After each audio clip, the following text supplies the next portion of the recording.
yo, yo. Yes. Shout out to all y'all out there. Hit that like, share, subscribe button. Be your favorite correspondent out there.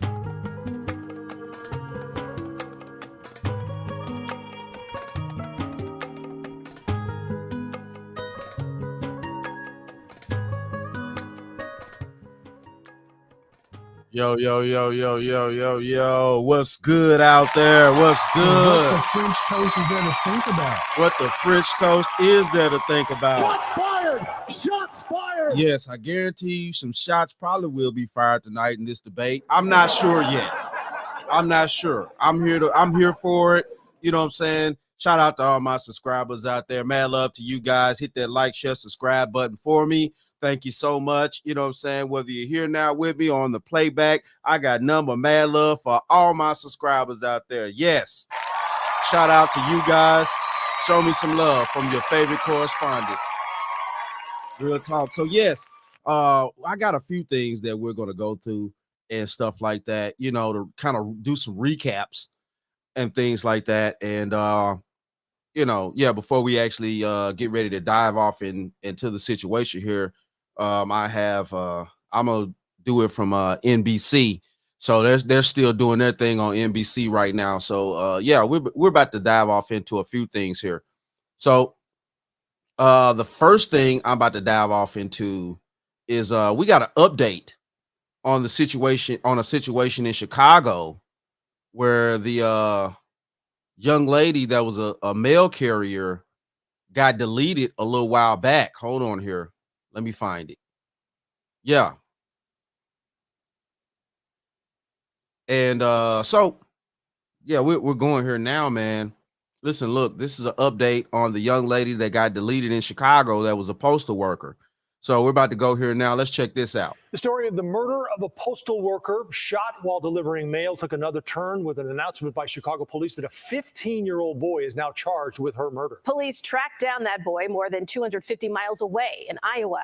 Our Megan Hickey spoke with Octavia Redmond's letter carrier colleagues about the arrest and their push to improve safety for postal workers like her.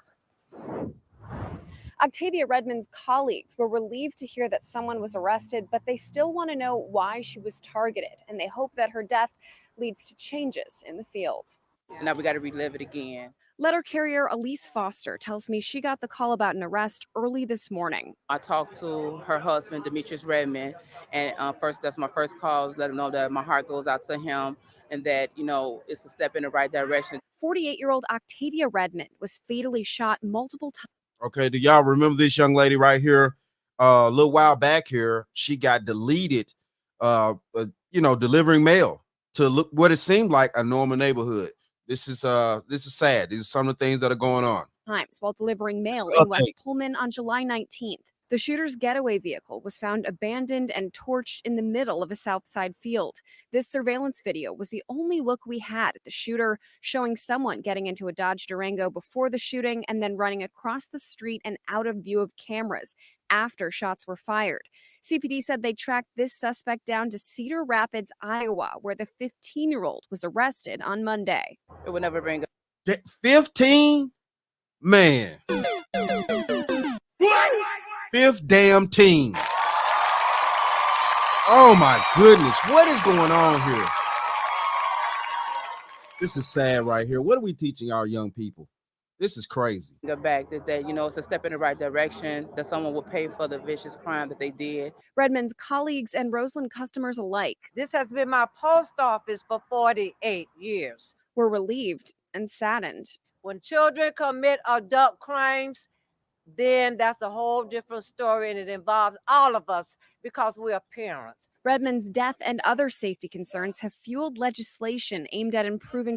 Now, she's saying it involves all of us because we're parents. My issue with this is, real talk, should parents of underage minors that do egregious things like this be held accountable as well with their children's crimes?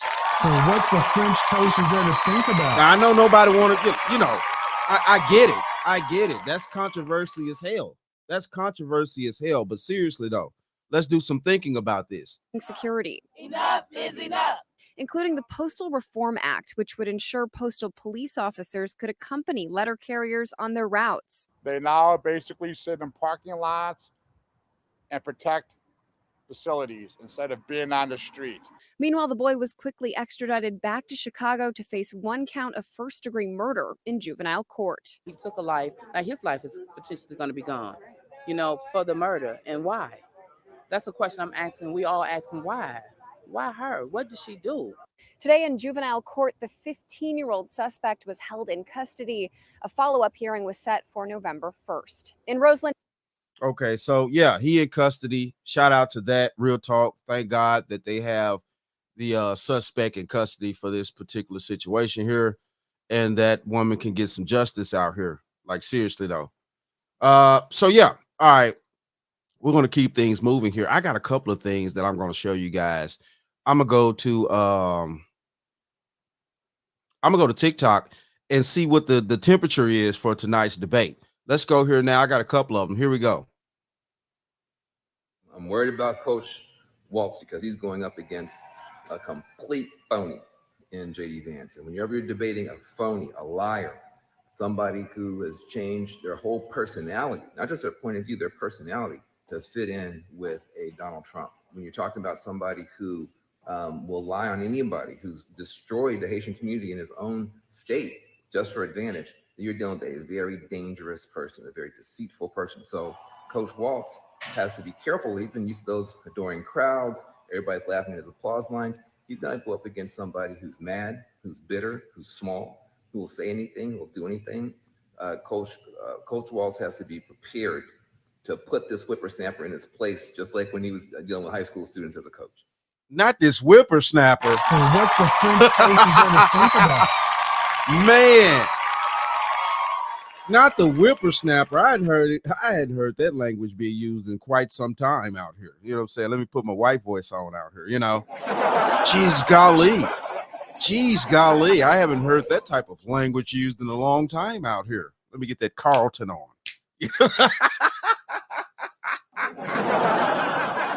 Not that Carlton Banks out here.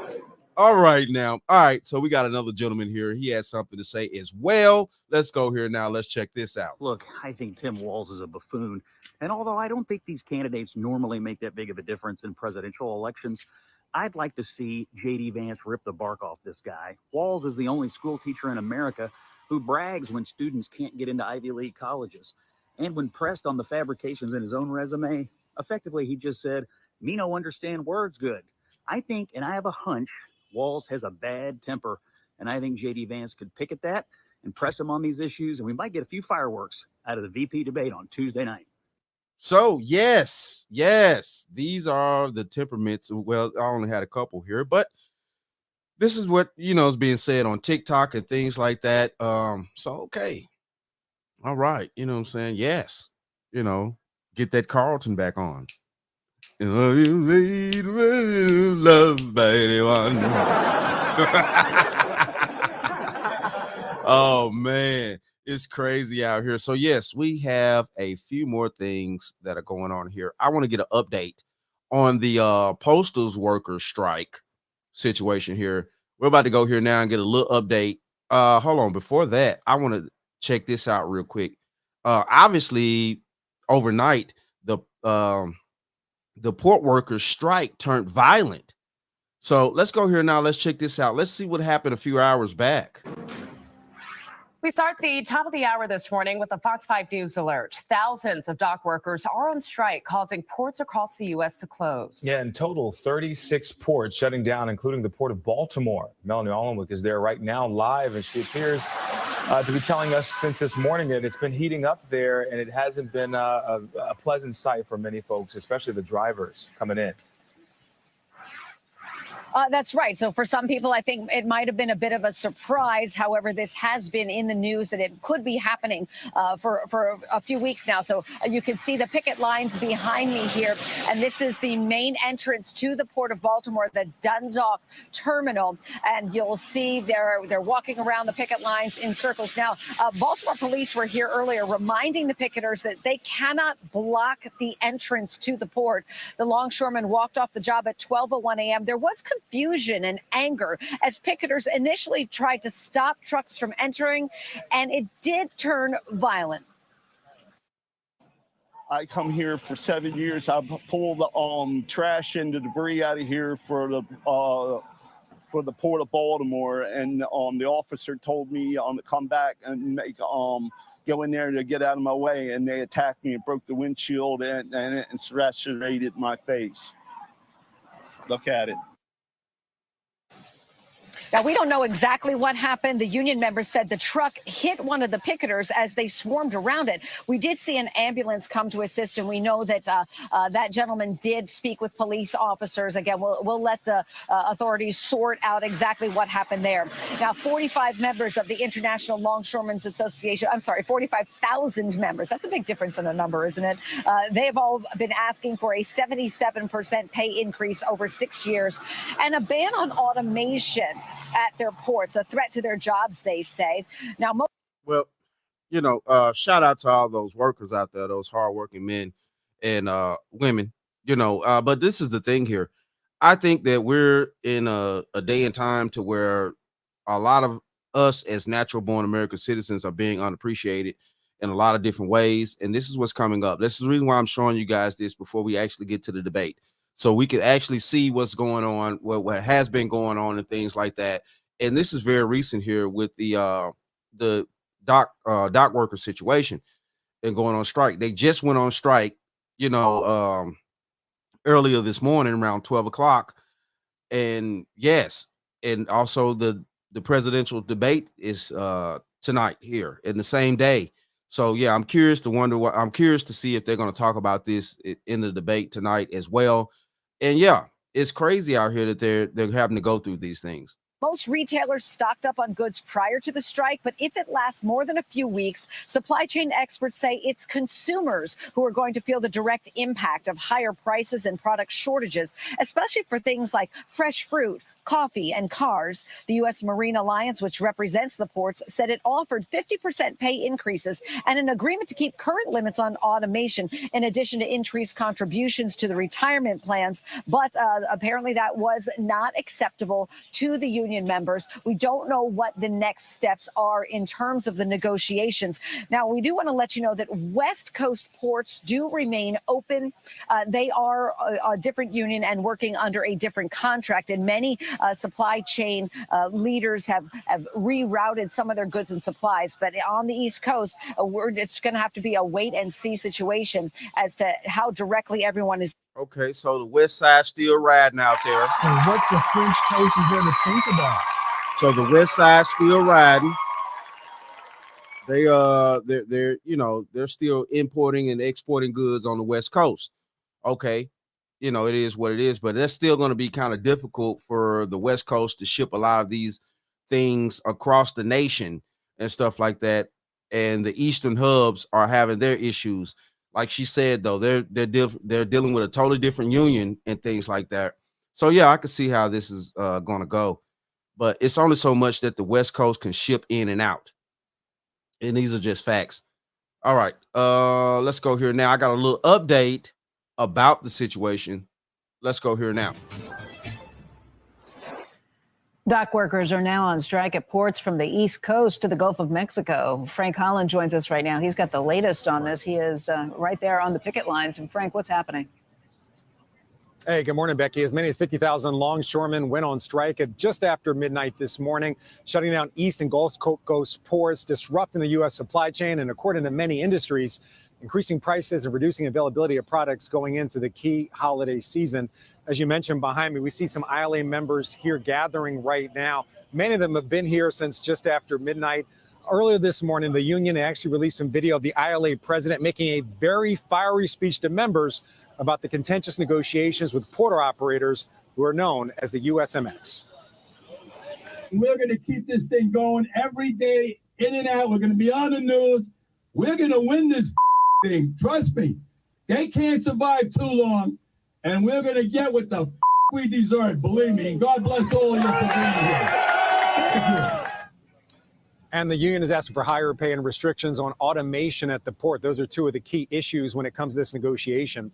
USMX issuing a statement before the deadline yesterday saying the two sides traded counteroffers over pay. They also added our offer would increase wages by nearly 50%, also increase employer contributions when it comes to health care.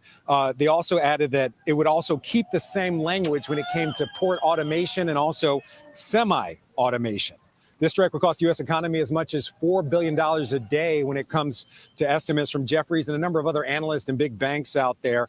According to Jefferies, though, a one-day strike here at the port, that would create congestion for about a week. They say a 2-week strike, that would create congestion going all the way into early 2025. The Biden administration says they've been in contact with. Damn, do y'all see how far that will back everything up with just a 2-week strike? With just 2 weeks. The port, the Eastern Seaboard port will be backed up almost all the way until 2025, man. This is crazy right here. So these are goods and services that we are used to having. Our cell phones, our cars, food, clothing, a lot of issues that they're having. And they're just, I mean, of course, they want to be paid a livable wage for being out there working hard like that. And then they don't want automation to come in and take over a lot of stuff. I get it, but at the same time, though, too, I can understand that, the future's inevitable about a lot of things. And this is the fine balance problem that we're having as far as technology kicking in and we're needing people in boots on the ground. I would say that. As far as boots on the ground, meaning people actually still working these jobs to get the things that we really need efficiently. Because I mean, automation, that's cool, but I mean, if we know anything about using technology tends to, break down at certain times and stuff like that. It doesn't always go 100%, whether we like the facts or not. It really doesn't. So with both the union and the port operators. They actually issued a new statement this morning. They said in part, President Biden and Vice President Harris are closely monitoring the strike at the East Coast and Gulf Coast ports. The president has directed his team to convey his message directly to both sides that they need to be at the table and negotiating in good faith, fairly and quickly. However, the Biden administration has maintained they would not use the Taft-Hartley Act to keep the ports open and also force both sides to keep negotiating. I've spoken to leaders from a number of trade groups across a number of industries, spirits, agriculture, auto parts, apparel, all of them saying this would be a big disruption to the holiday shopping season. They say it would have an impact with both businesses and also to consumers. Yes, it definitely will. And yeah, okay. So that's your update on the situation about the dock workers and stuff like that, man. Shout out to those guys. Hopefully they figure things out, man, and get these people back on board. Okay, so I'm gonna go here right now. I want y'all to check this out also, because we're going into this election. I want y'all to hear some things. I want to recap on some stuff. Let me do this right. National abortion ban if it Well, came I to your won't desk? have to because, again, two things. Number one, she said she'll go back to Congress. She'll never get the vote. It's impossible for her to get the vote. Would you support any restrictions on a woman's right to an abortion? I absolutely support reinstating the protections of Roe v. Wade. You should ask, will she allow abortion in the 8th month, 9th month, 7th month? Come on. Okay, would you do that? Why don't you ask her that question? Why don't you That's answer the the problem. question? Would you because veto? under Roe v. Answer Wade, the question, you would you could veto? do abortions in the 7th month, the 8th month, the 9th That's month, not true. and probably after birth. We're going to call the abortion facility, and I'm going to tell them I'm pregnant with a 32-week fetus, as you say. Hi, I just turned 32 weeks pregnant. Am I able to come in for an abortion ASAP? I wouldn't be able to see you for the week of the 23rd, so that would put you at 34 weeks. Can I still have an abortion at 34 weeks? Yes, ma'am. I just have to do an intake. Do you have about 5 minutes? Sure, I have 5 minutes. Yeah, I just found out that she could have Down syndrome. I can still have the abortion, right, even though she has Down syndrome? Yeah, so we just have to do an intake because the doctor... It doesn't matter. That's late-term abortion, ma'am. That's abortion in the 8th month of pregnancy. That's discriminatory based on someone's genetic code. She just confirmed she would commit an abortion on me with my child who's viable and can live outside the womb. Yo. Hey, I told y'all we doing a few recaps here. It is what it is on this. Let's hear what this gentleman had to say or what they're saying overseas now. Grocery store here in Nice, France, and this guy walks up to me and he says, you American? And I said, yeah. And he goes, what the hell are you people doing? I said, I know. He says, well, it's crazy. He never mentions a name, but he keeps talking about the situation in America and how wacky it is. And so I kept talking to him, and we were talking about it. He goes, you know, the world is watching you guys and what you're doing and how you're doing it. So you got to be very careful. And I just thought it was interesting because we'd never mentioned a candidate. He walked away. Later on, he walks back up to me and he says, you know, we never talked about who it was you were voting for. He goes, and I don't want to make you mad. He says, but you are voting for Trump, right? And I said, yes. And he said, good, because the whole world is waiting and your country looks like they're just absolutely insane. So yeah, it's one person, but I thought, wow, what does that say about the world we live in? The whole world is watching what we do. Are we going to be stupid? Or are we going to do something sensible? And that's the point. The rest of the world is watching. They're trying to figure out what we're going to do. America has proclaimed itself, you know, to be the leading country of the world. So, you know, what the French toast is there to think about? We've taken on that type of mindset and that type of monarchy and things like that within the world, and we've proclaimed ourselves to be the leader of the world. And we do have, you know, probably one of the greatest military powers in the world at this particular moment in time.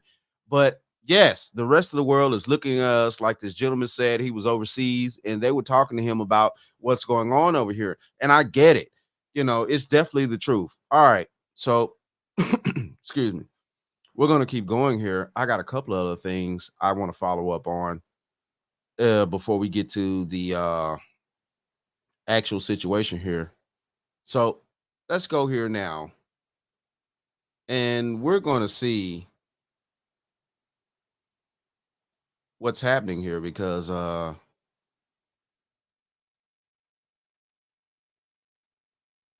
I got those out the way.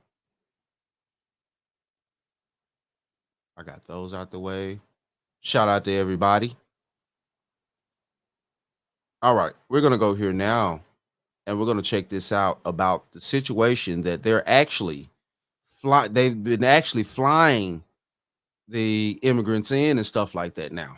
You know, look, this has been a while back, but I talked about this in my other live, and the what is that?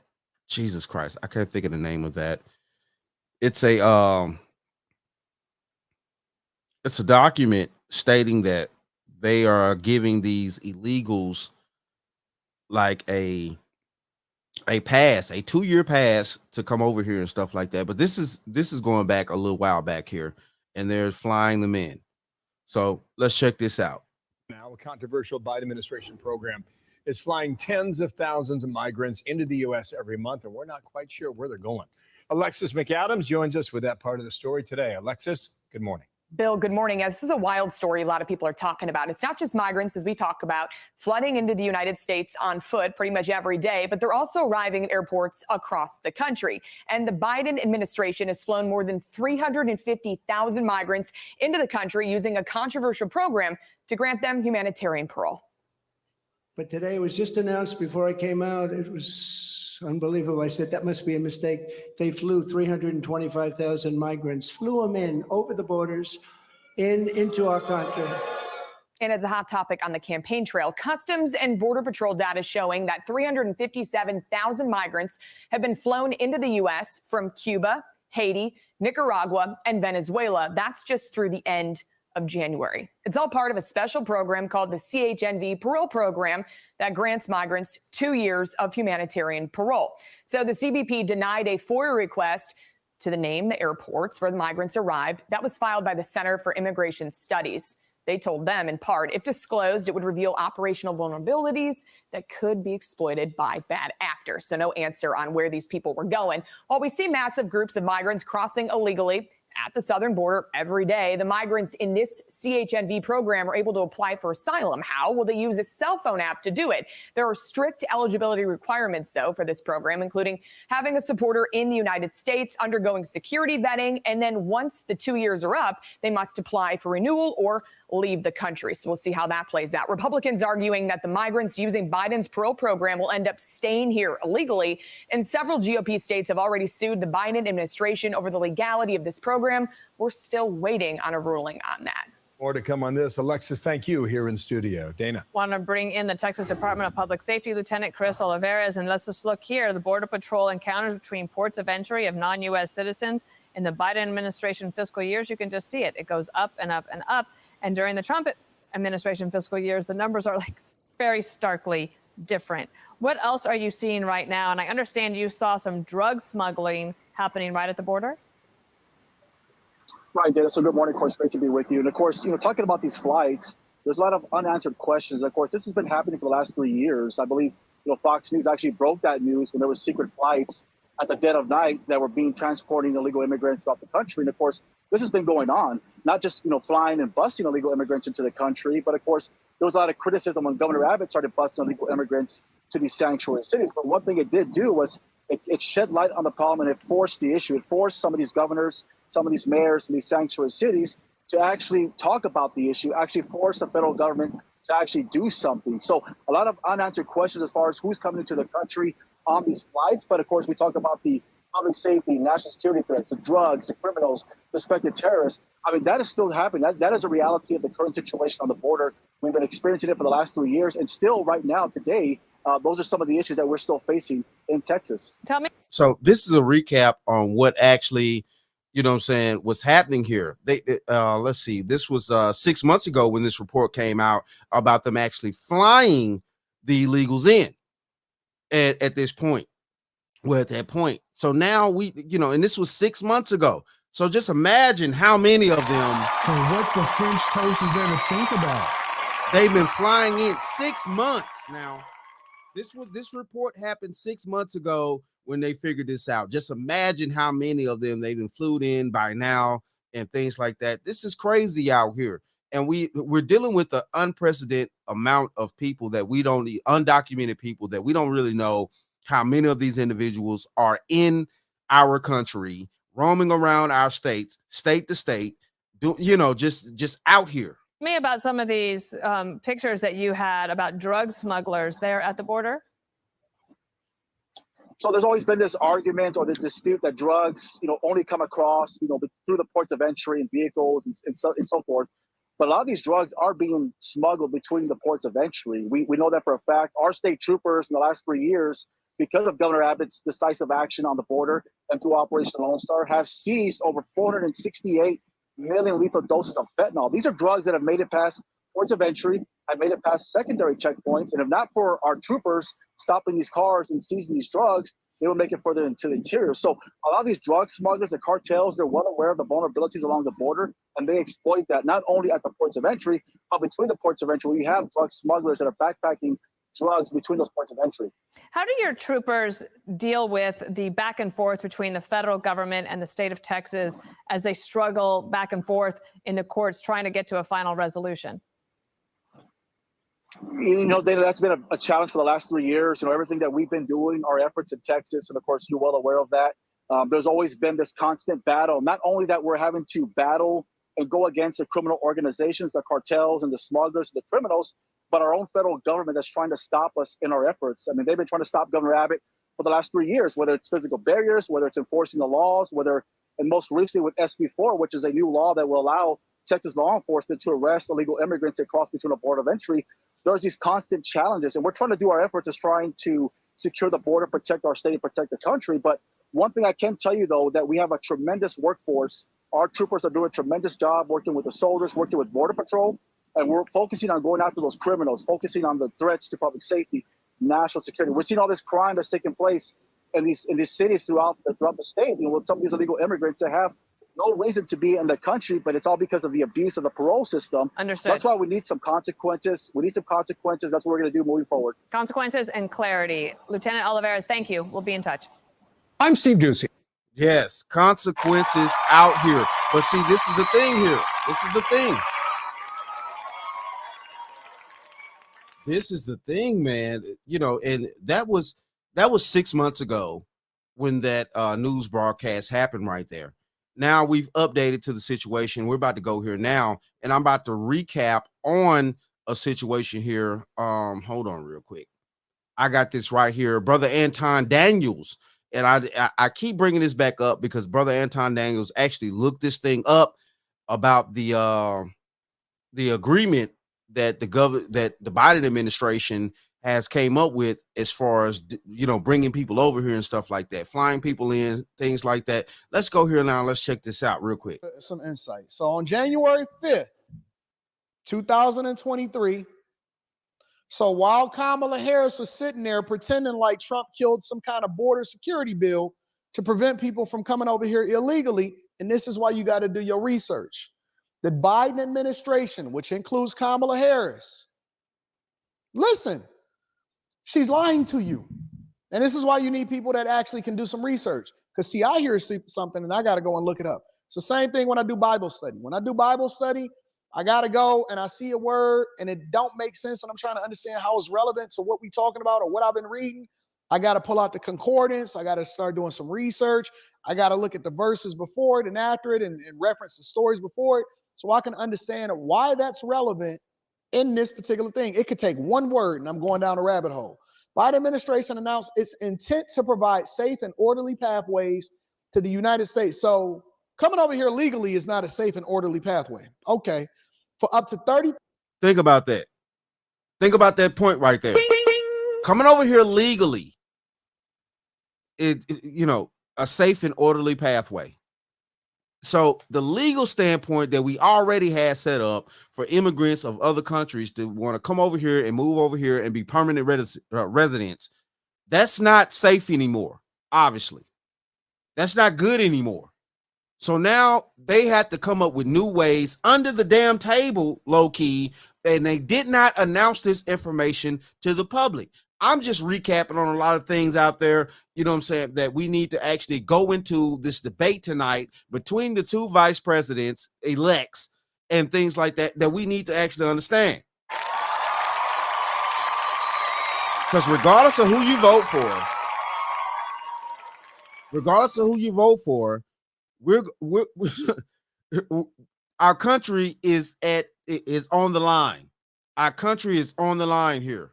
Let's keep going. 30,000 nationals, which we already know that is over in the millions now. 30,000 nationals of Cuba, Haiti, Nicaragua, and Venezuela. The new program, which they haven't stopped, and they've been flying people over here, formerly known as Process for Cubans, Haitians, Nicaraguans, and Venezuelans. That's what the CHNV stands for. I didn't know that. Allows certain people from these 4 countries who have a sponsor in the U.S., and who pass a background check, nonsense, to come to the U.S. for a period of 2 years, live and work lawfully using a legal mechanism known as humanitarian parole. So they did the same thing that rich people do with finances. They found a loophole. So now they still doing the same thing, but instead of just letting them walk over through the borders, what they're doing is they're flying them over here and they using this loophole, and they saying that they've closed off the borders and migration into the country, which now we don't even know how many really is over here. So what the French toast is there to think about? You old fish-eyed fool. Yes. Actually, at this point, we really don't know. We really don't know how many illegals are over here. If they're flying them in under the cover of night. What the last report just said. Y'all heard it. Flying them in under the cover of night. Jesus, man. We have to start demanding that they tell us things. We have to start demanding that they give us the proper information, because this is sickening. That, you know, they're leaving the mass society out of the loop, spreading narratives and things like that, that, you know, we're coming up with this and that. Well, Kamala just went to the border, and I did that on my last broadcast. And, they're proclaiming that they're trying to see about the border. She's trying to see about the border now, this and that. You know, she's always been the borders all these past years, but she never went to the border until now. Jesus Christ, what are we doing here, man? What are we doing?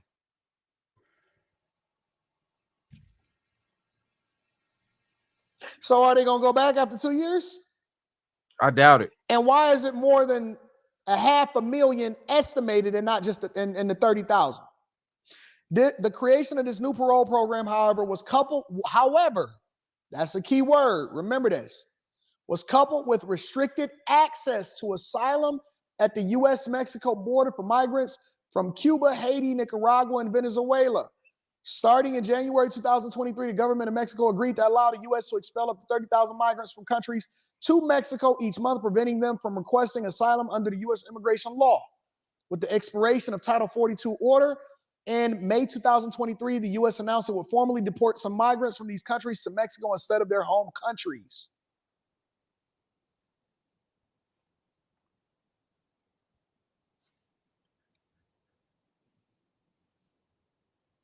What is humanitarian parole? The Immigration and Nationality Act, did y'all know about that? I didn't know about the INA, grants DHS the discretion to temporarily, Department of Homeland Security is what DHS stands for, to temporarily allow certain non-U.S. citizens to enter or remain in the United States if they apply for admission, but lack any legal basis for admission. Individuals who enter the United States under these conditions are granted parole. Humanitarian roles does not provide any permanent pathway to remain in the United States and can be revoked or not renewed should the Department of Homeland Security decide that it no longer warranted, or if the beneficiary violates the conditions of the parole. A person of the United States on parole may apply for work authorization during their period or their authorized stay. Department of Homeland Security may grant parole to someone if there are urgent, humanitarian, or significant public benefit reasons for doing so. The INA does not define what constitutes an urgent humanitarian or significant public benefit reason, but U.S. CIS states that an urgent humanitarian reason might include protection against targeted or individualized harm. So what this is basically telling you is that they have this system set up for humanitarian parole, but there are no requirements or no baseline that they can qualify whether you should or you shouldn't be in the United States of America.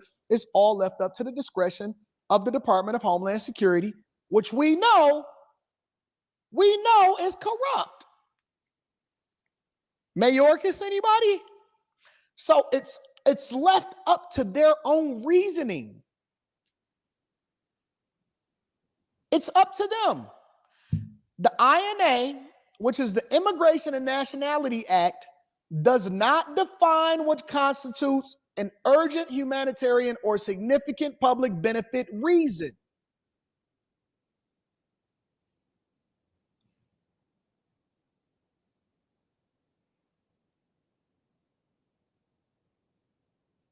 In creating the CHNB, humanitarian parole program, so when they start getting heat for too many migrants coming over into the millions, the Biden administration, and this is according to the American Immigration Council.org, the Biden administration invoked both grounds for parole, arguing that the programs provide a significant public benefit for the United States by reducing the unauthorized entries along our southwest border.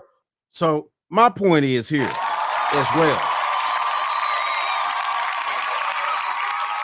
Why would you need to state in the documentation as well that at the end of the day, if shit hits the fan, basically, okay?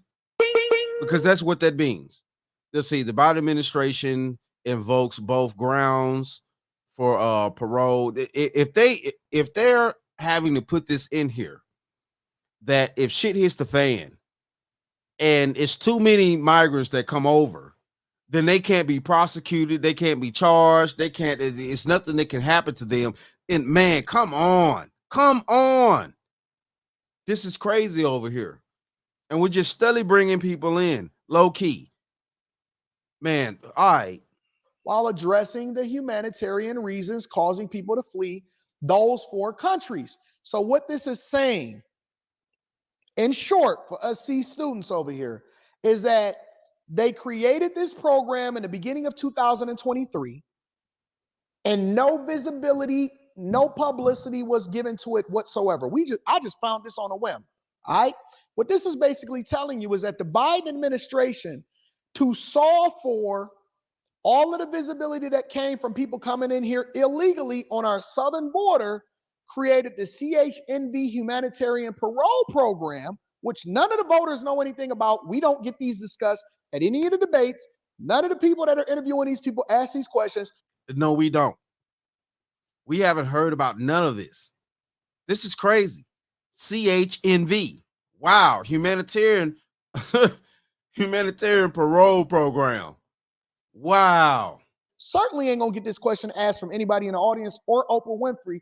They created this program to create relief at the border so that they don't get visibility of people coming in here illegally, but they still got people from Cuba, Haiti, Nicaragua, and Venezuela coming over here. So now it all makes sense. When we ask questions and I say, man, how did they get over here? How did they end up in Springfield, Ohio? Why would they pick Springfield, Ohio? Why would they pick Aurora? Why would they pick some small dying mining town in Pennsylvania to ship a bunch of Haitians over to, a bunch of Venezuelans over there? How are they just ended up in different parts of the country? Because they want to 100% blame it on Governor Wheelchair down there in Texas. Governor Wheelchair is just sharing the love because they couldn't effectively stop him when they sued him from preventing people from coming over the Texas border. So now what they're doing is they flying them into these different places, and they're doing it under the cloak of the humanitarian parole program, so they can't then be prosecuted or be held accountable for it, but it was never promoted to the general public, and so y'all don't know what's really going on. Right. Yo. So what the French toast is there to think about? And there you go. So, yes, you know, going into tonight's debate, these are things that we need to think about. These are things that we need to intake in our mindset and what's going on with this situation here and who we're voting for and what's going on. Now, vote for whoever fuck you want to vote for. But all I'm saying is, though, pay attention to the facts here that are being presented to us. Now, this situation happened. This situation got presented, but the public does not know about the CHNV. We don't know about this program. Not en masse. This is just coming out now, right now at the precipice of this election. And this is the huge issue.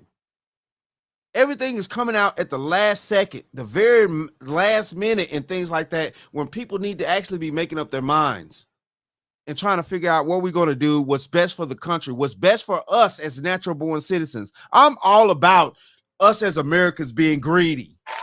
I'm all about it. I'm all about it. I don't care who likes it or not. I'm all about us as Americans being greedy. We need us. We need to bring back manufacturing jobs here. We need to bring back the money here. We need to stop being the workhorses of the world. We need to bring us back so we can live good. I'm tired of being the workhorse of the world. Everybody else is producing all these goods and TVs and phones and all this other type of stuff, you know what I'm saying, that we pay thousands of dollars for a lot of these issues and a lot of these material goods. And we're sitting around here thinking this shit is okay. No, I'm all for America being greedy. We need to think about us. Yes. Some people may not like that terminology. I don't really give a damn. We need to think about us as Americans. We need to bring back our manufacturing. We need to bring back our money. We need to stop being the workhorses of the world and bring back the stuff that we could make over here at home and ship out to the rest of these foods. Yes. We need to bring back the money for us. America being greedy again. Yes. So what the French toast is there to think I'm about? about it. 10 toes down. Providing for our children. Providing for us. And so when you see these people arrive in Springfield, Ohio, and you start to see them arrive in Aurora, and then you got Kamala Harris sitting there saying, well, it's all Donald Trump's fault because he didn't sign the bill at the end of 2023 when this was created in the beginning of 2023. January 5th, 2023, the Biden administration announced its intent to provide safe and orderly pathways to the United States of America. Then they talked about a bipartisan agreement at the end of 2023 when we already had over 15 million illegal migrants cross over into the border. And so now they want to set this on the lap of Donald Trump, but this is how you know Democrats are dirty. They dirty. When these people just arrive and she sit there and say, I can't believe that they're demonizing these people in Springfield, Ohio. They're not eating cats and geese. It's because they sent them there. And the reason that she won't talk about it and why none of these reporters have the competence, because maybe they just don't know. They wake up, drink I can believe that too. I can believe some of these, just like we did not know about the CHNV act that was going on, in the parole program. Just like we didn't know the reporters, they're average citizens too. So nobody really knew that this was going on. This has been going on from fucking 2023. Just imagine how many illegals are really over here. And like Anton said, and I've said before too, you got people ending up in Aurora, Colorado, a little unknown small town until shit hit the fan there. We didn't know about Aurora until shit hit the fan. Springfield. And then also, I presented a place that's on my page, on my YouTube page here, you know what I'm saying? And it's in the top ranks right there about a place in Alabama where they had immigrants showing up there too. And Jesus Christ, this is wild. They're just flying them in undercover. Cheerio, eat their Cheerios, drink the milk that's left over, go into work, and then go based off of the script that somebody asked. But nobody is willing to actually do the research to ask the pertinent questions, yet you see Black people continue to vote based off of identity politics out of ignorance because they don't even know what they're getting. Hit that like They don't button even out know there. that they're being flew under this act right here that is basically left up to the federal government to determine whether or not your crisis or your humanitarian crisis, they determine what a crisis is for you. No vetting, no background checks, just jump on a plane, come over here, you go to Springfield, you go to Aurora, you go to Pennsylvania, you go to Detroit, you go to Chicago, you go to New York, and this is what we're going to do.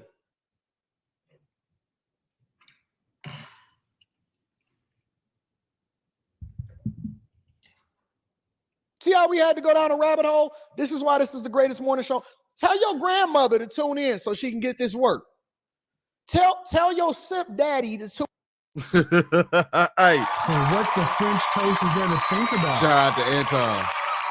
Shout out to Anton. But you know what I'm saying? Listen, look, man, it's very serious out here. These are the things right here that we didn't know about. And yes, I'm bringing this back up with this debate that's about to happen tonight so we can recap and we can actually see what's going on. You know, and yeah, it's wild out here. This is wild. This is wild, people, that they've done this. They've been flying them in low key since 2023.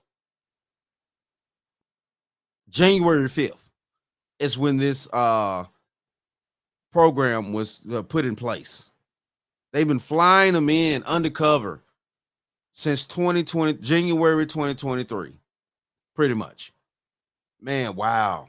Oh my goodness, man. We are in trouble over here. We are in dire straits. And this is going to be a huge problem if we don't actually get our shit together here. Because I'm telling you, man, if we don't, it's going to be crazy. It's going to be crazy. All right. So, yes, we got more to show you guys. Shout out to everyone. Yes. What the French toast is there to think about? Shout out to all my subscribers out there. Shout out to all my subscribers out there. Mad love to you guys. You know what I'm saying? Yeah, hold on here. Let me check something out.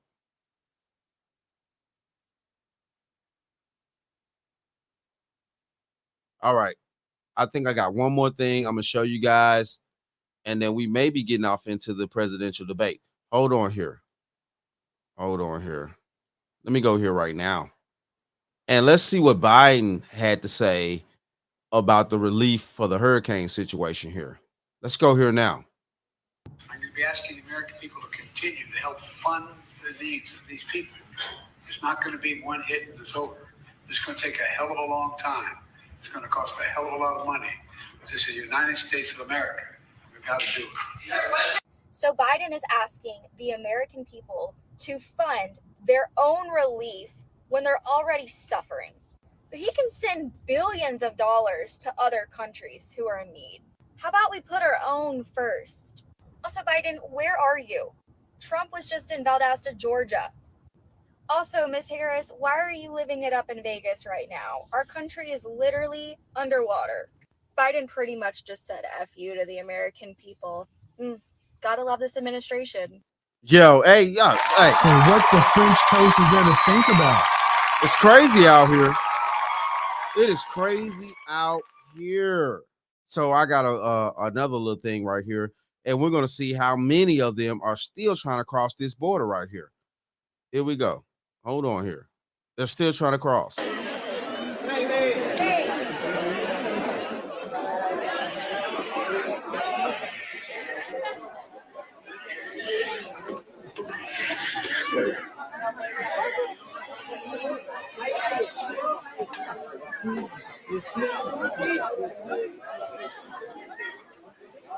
So yeah, they're packing up. They're packing up. You know what I'm saying? They're packing up, still trying to be on the way over here. And at the same time, though, too, we're also dealing with the proxy wars that we're in as far as over there with the Ukraine and Russia, and then we got Israel going on. Oh my goodness, man. This is wild out here. It's a lot going on here in America, man, and we have serious issues. We have serious issues, and we are not protecting ourselves enough to do the things that we need to do for ourselves. All right, we're about to dive off into it, okay? We're about to dive off into it. Hold on. Let's go here now. And yeah, we're about to get into it on the debate, okay? With Senator Vance. What we've seen out of Vice President Harris is we've seen steady leadership. We've seen a calmness that is able to draw on the coalitions to bring them together. Understanding that our allies matter. When our allies see Donald Trump turn towards Vladimir Putin, turn towards North Korea, when we start to see that type of fickleness around holding the coalitions together, we will stay committed. And as the vice president said today is, we will protect our forces and our allied forces, and there will be consequences. Governor, your time is up. Senator Vance, the same question. Would you support or oppose a preemptive strike by Israel on Iran? You have 2 minutes. So, Margaret, I want to answer the question. First of all, thanks, Governor. Thanks to CBS for hosting the debate. And thanks, most importantly, to the American people who are watching this evening and caring enough about this country to pay attention to this vice presidential debate. I want to answer the question, but I want to actually give an introduction to myself a little bit because I recognize a lot of Americans don't know who either one of us are. I was raised in a working class family. My mother required food assistance for periods of her life. My grandmother required Social Security help to raise me. And she raised me in part because my own mother struggled with addiction for a big chunk of my early life. I went to college on the GI Bill after I enlisted in the Marine Corps and served in Iraq. And so I stand here asking to be your vice president with extraordinary gratitude for this country, for the American dream that made it possible for me to live my dreams. And most importantly, I know that a lot of you are worried about the chaos in the world and the feeling that the American dream is unattainable. I want to try to convince you tonight over the next 90 minutes that if we get better leadership in the White House, if we get Donald Trump back in the White House, the American dream is going to be attainable once again. Now, to answer this particular question, we have to remember that as much as Governor Walz just accused Donald Trump of being an agent of chaos, Donald Trump actually delivered stability in the world, and he did it by establishing effective deterrence. People were afraid of stepping out of line. Iran, which launched this attack, has received over $100 billion in unfrozen assets thanks to the Kamala Harris administration. What do they use that money for? They use it to buy weapons that they're now launching against our allies, and God forbid, potentially launching against the United States as well. Donald Trump recognized that for people to fear the United States, you needed peace through strength. They needed to recognize that if they got out of line, the United States global leadership would put stability and peace back in the world. Now, you asked about a preemptive strike, Margaret, and I want to answer the question. Look, it is up to Israel what they think they need to do to keep their country safe, and we should support our allies wherever they are when they're fighting the bad guys. I think that's the right approach to take with the Israel question. Thank you, Senator. Governor Walz, do you care to respond to any of the allegations? Well, look, Donald Trump was in office. We'll sometimes hear a revisionist history, but when Donald Trump was in office, it was Donald Trump who we had a coalition of nations that had boxed Iran's nuclear program in, the inability to advance it. Donald Trump pulled that program and put nothing else in its place. So Iran is closer to a nuclear weapon than they were before because of Donald Trump's fickle leadership. And when Iran shot down an American aircraft in international airspace, Donald Trump tweeted, because that's the standard diplomacy of Donald Trump. And when Iranian missiles did fall near U.S. troops and they received traumatic brain injuries, Donald Trump wrote it off as headaches. Look, our allies understand that Donald Trump is fickle. He will go to whoever has the most flattery or where it makes sense to him. Steady leadership like you witnessed today, like you witnessed in April. Both Iranian attacks were repelled. Our coalition is strong, and we need the steady leadership that Kamala Harris is providing. Senator Vance, the U.S. did have a diplomatic deal with Iran to temporarily pause parts of its nuclear program, and President Trump did exit that deal. He recently said, just 5 days ago, the U.S. must now make a diplomatic deal with Iran because the consequences are impossible.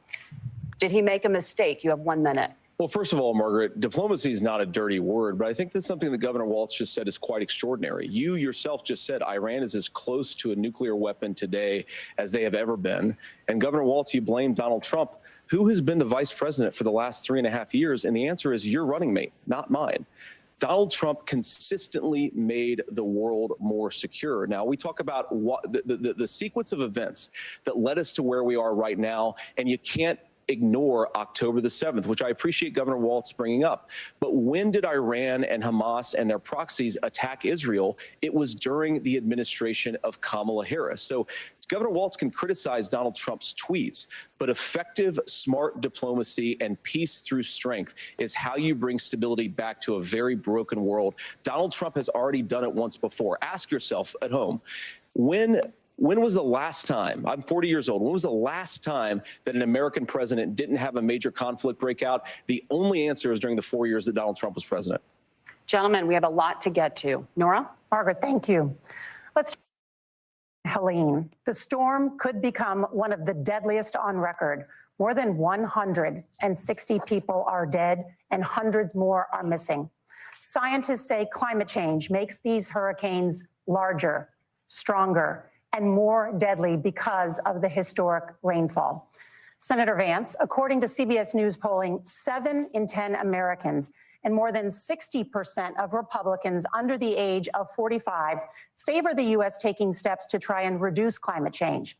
Senator, what responsibility would the Trump administration have to try and reduce the impact of climate change? I'll give you 2 minutes. Sure. So first of all, let's start with the hurricane, because it's an unbelievable, unspeakable human tragedy. I just saw today actually a photograph of 2 grandparents on a roof with a 6-year-old child, and it was the last photograph ever taken of them because the roof collapsed and those innocent people lost their lives. And I'm sure Governor Walz joins me in saying our hearts go out to those innocent people, our prayers go out to them, and we want as robust and aggressive as a federal response as we can get to save as many lives as possible, and then of course afterwards to help the people in those communities rebuild. I mean, these are communities that I love. Some of them I know very personally in Appalachia, all across the Southeast. They need their government to do their job. And I commit that when Donald Trump is president again, the government will put the citizens of this country first when they suffer from a disaster.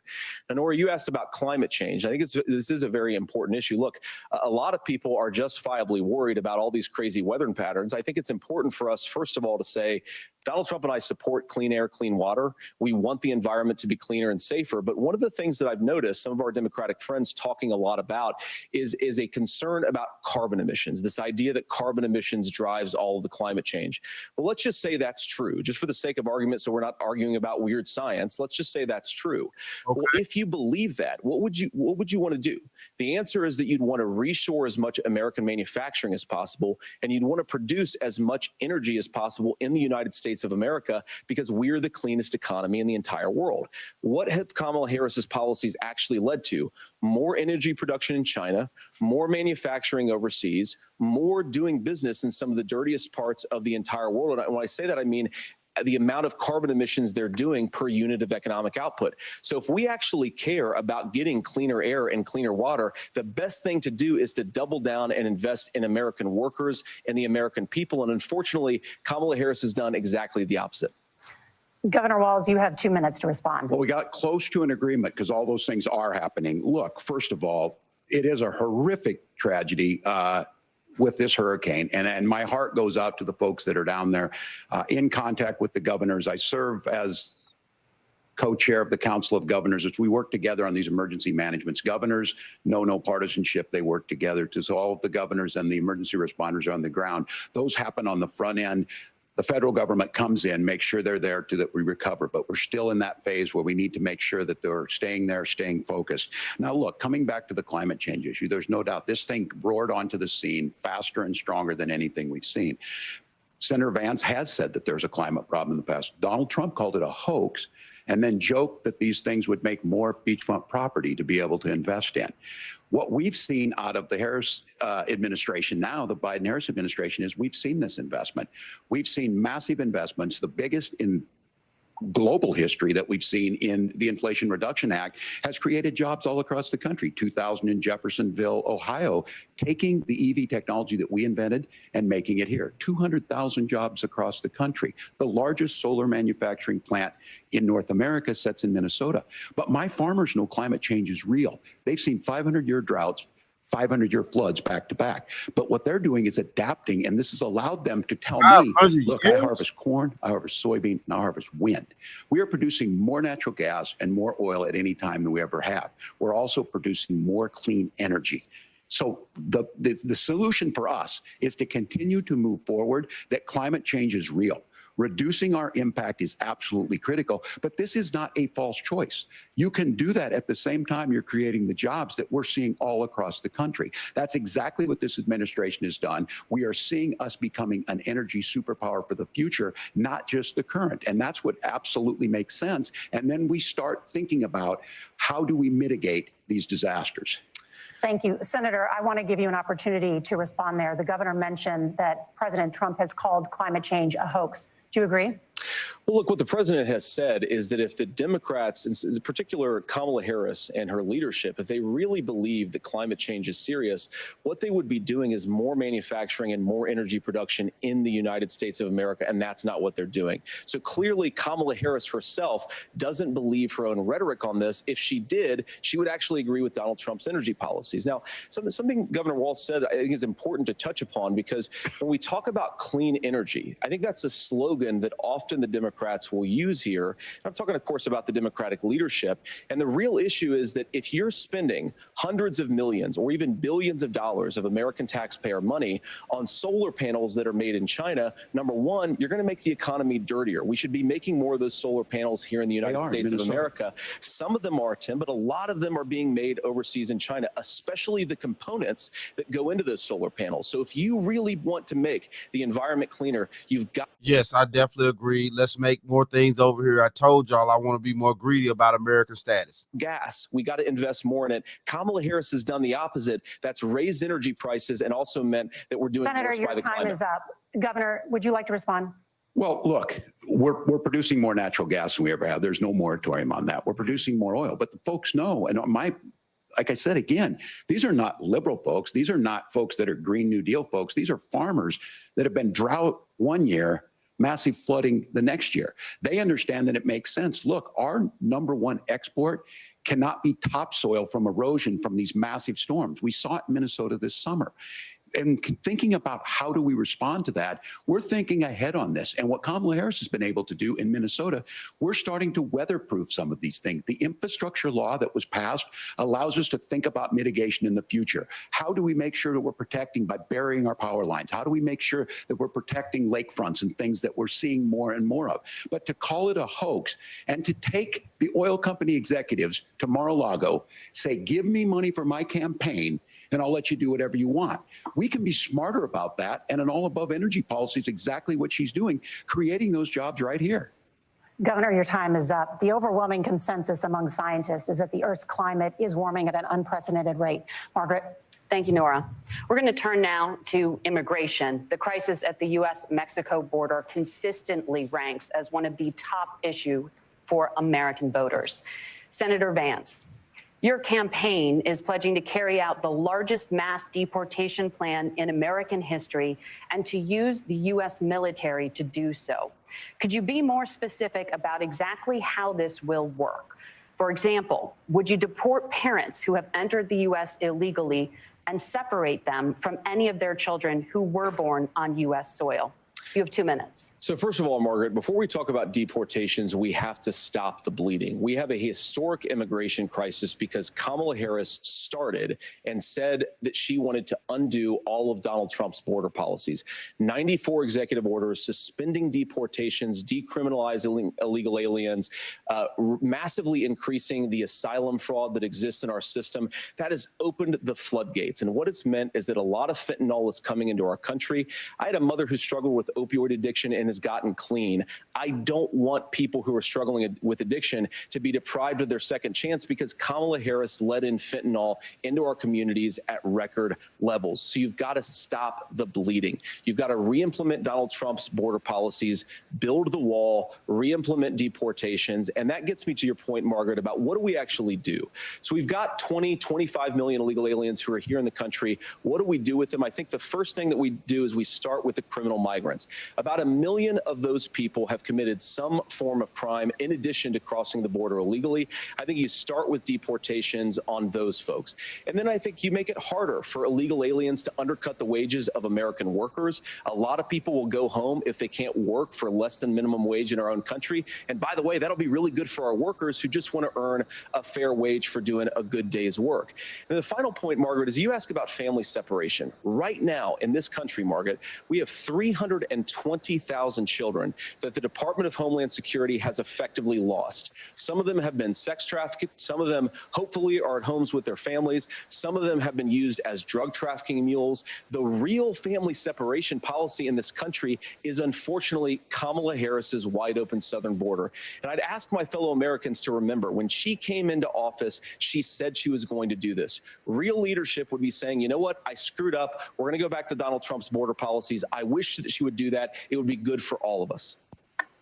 Governor, do you care to respond to any of those specific allegations, including that the vice president is, quote, letting in fentanyl and using kids as drug mules, among other things regarding children? The drug mule is not true, but I will say about this, about the fentanyl, because this is a crisis of this, the opioid crisis. And the good news on this is the last 12 months saw the largest decrease in opioid deaths in our nation's history, 30% decrease in Ohio, but there's still more work to do. But let's go back to this on immigration. Kamala Harris was the attorney general of the largest state and a border state in California. She's the only person in this race who prosecuted transnational gangs for human trafficking and drug interventions. But look, we all want to solve this. Most of us want to solve this, and that is the United States Congress. That's the Border Patrol agents. That's the Chamber of Commerce. That's most Americans out here. That's why we had the fairest and the toughest bill on immigration that this nation's seen. It was crafted by a conservative senator from Oklahoma, James Lankford. I know him. He's super conservative, but he's a man of principle, wants to get it done. Democrats and Republicans worked on this piece of legislation. The Border Patrol said, this is what we need in here. These are the experts. And the Chamber of Commerce and the Wall Street Journal said, pass this thing. Kamala Harris helped get there. 1,500 new border agents, detection for drugs, DOJ money to speed up these the adjudications on this, just what America wants. Okay, protection on the border, but what y'all doing about flying them in? Trump said no, told them to vote against it because it gives him a campaign issue. It gives him what would Donald Trump talk about if we actually did some of these things? And they need to be done by the legislature. You can't just do this through the executive branch. So look, we have the options to do this. Donald Trump had 4 years. He had 4 years to do this. And he promised you, America, how easy it would be. I'll build you a big, beautiful wall, and Mexico will pay for it. Less than 2% of that wall got built, and Mexico didn't pay a dime. And y'all fought him every way. That's the reason why. An escalator, dehumanizing people and telling him what he was going to do. As far as the deportation plan, at one point, Senator Vance said it was so unworkable to be laughable. So that's where we're at. Pass the bill, she'll sign it. Governor, your time is up. Senator, the question was, will you separate parents from their children, even if their kids are U.S. citizens? You have 1 minute. Margaret, my point is that we already have massive child separations thanks to Kamala Harris's open border. And I didn't accuse Kamala Harris of inviting drug mules. I said that she enabled the Mexican drug cartels to operate freely in this country. And we know that they use children as drug mules, and it is a disgrace, and it has to stop. TDA just doesn't pass the smell test. For 3 years, Kamala Harris went out bragging that she was going to undo Donald Trump's border policy. She did exactly that. We had a record number of illegal crossings. We had a record number of fentanyl coming into our country. And now that she's running for president, or a few months before, she says that somehow she got religion and cared a lot about a piece of legislation. The only thing that she did when she became the vice president, when she became the appointed border czar, was to undo 94 Donald Trump executive actions that opened the border. This problem is leading to massive problems in the United States of America. Parents who can't afford health care, schools that are overwhelmed. It's got to stop, and it will when Donald Trump is president again. Senator, your time is up. Governor, what about our CBS News polling, which does show that a majority of Americans, more than 50%, support mass deportations? Look, we fix this issue with a bill that is necessary. But the issue on this is what happens when you don't want to solve it. You demonize it. And we saw this. And Senator Vance, and it surprises me on this, talking about and saying, I will create stories to bring attention to this. That vilified a large number of people who were here legally in the community of Springfield. The Republican governor said, it's not true. Don't do it. There's consequences for this. There's consequences. We could come together. Senator Lankford did it. We could come together and solve this if we didn't let Donald Trump continue to make it an issue. And the consequences in Springfield were the governor had to send state law enforcement to escort kindergartners to school. I believe Senator Vance wants to solve this, but by standing with Donald Trump and not working together to find a solution, it becomes a talking point. And when it becomes a talking point like this, we dehumanize and villainize other human beings. Tim, Governor, your time is up. Senator, I'll give you 1 minute, but let me just ask you the question first. The governor has made the point, and I think as a sitting lawmaker, you know that Congress controls the purse strings and any funding. So you have said repeatedly that Donald Trump would, through executive action, solve this? Do you disagree that Congress controls the purse strings and would need to support many of the changes that you would actually want to implement? You have 1 minute. Look, Margaret, first of all, the gross majority of what we need to do at the southern border is just empowering law enforcement to do their job. I've been to the southern border more than our borders are. Kamala Harris has been. And it's actually heartbreaking because the Border Patrol agents, they just want to be empowered to do their job. Of course, additional resources would help, but most of this is about the president and the vice president empowering our law enforcement to say, if you try to come across the border illegally, you've got to stay in Mexico, you've got to go back through proper channels. Now, Governor Walz brought up the community of Springfield, and he's very worried about the things that I've said in Springfield. Look, in Springfield, Ohio, and in communities all across this country, you've got schools that are overwhelmed. You've got hospitals that are overwhelmed. Right. You've got housing that is totally unaffordable because we brought in millions of illegal immigrants to compete with Americans for scarce homes. The people Right. that I'm most worried about in Springfield, Ohio, are the American citizens who have had their lives destroyed by Kamala Harris's open border. It is a disgrace, Tim. And I actually think, I agree with you. I think you want to solve this problem, but I don't think that Kamala Harris does. Senator, your time is up. Governor, you have 1 minute to respond. Yeah, well, it is law enforcement that asked for the bill. They helped craft it. They're the ones that supported it. That's because they know we need to do this. Look, this issue of continuing to bring this up, of not dealing with it, of blaming migrants for everything. On housing, we could talk a little bit about Wall Street's blaming migrants for everything. Y'all shipping them in by the planes. Becomes a blame. Look, this bill also gives the money necessary to adjudicate. I agree. It should not take 7 years for an asylum claim to be done. This bill gets it done in 90 days. Then you start to make a difference in this, and you start to adhere to what we know, American principles. Look, I don't talk about my faith a lot, but Matthew 25:40 talks about, to the least amongst us, you do unto me. I think that's true of most Americans. They simply want order to it. This bill does it. It's funded. It's supported by the people who do it. And it lets us keep our dignity about how we treat other people. Thank you, Governor. And just to clarify for our viewers, Springfield, Ohio does have a large number of Haitian migrants who have legal status, temporary protected status. Well, Margaret, but thank you, Senator. We have so much to get to. Margaret, I think it's important We're because going to turn out of the economy. Thank Margaret, you. the rules were that The you guys economy, weren't going we're- to fact check, and since you're fact checking me, I think it's important to say what's actually going on. So there's an application called the CBP One app, where you can go on as an illegal migrant, apply for asylum or apply for parole, and be granted legal status at the wave of a Kamala Harris open border wand. That is not a person coming in, applying for a green card and waiting for 10 years. That Thank is you, the Senator. facilitation of illegal immigration, Margaret, by Thank our you, own Senator, for leadership. describing the legal process. We have so much to get to, Senator. Those We have laws so have been on much. the books since 1990. Thank you, gentlemen. The We CBP want to have. One app has not been on the books since 1990. It's something that Kamala Harris created, Margaret. Gentlemen, the audience can't hear you because your mics are cut. We have so much we want to get to. Thank you for explaining the legal process. Nora. Thank you, Margaret. The economy is a top concern for voters. Each of your campaigns has released an economic plan, so let's talk about the specifics. Governor Walz, Vice President Harris unveiled a plan that includes billions in tax credits for manufacturing, housing, and a renewed child tax credit. The Wharton School says your proposals will increase the nation's deficit by $1.2 trillion. How would you pay for that without ballooning the deficit? Governor, I'll give you 2 minutes. Yeah, thank you. And Kamala Harris and I do believe in the middle class because that's where we come from. We both grew up in that. We understand. So those of you out there listening tonight, you're hearing a lot of stuff back and forth, and it's good. It's healthy. That's what this is supposed to happen. You should be listening. How's this going to impact me?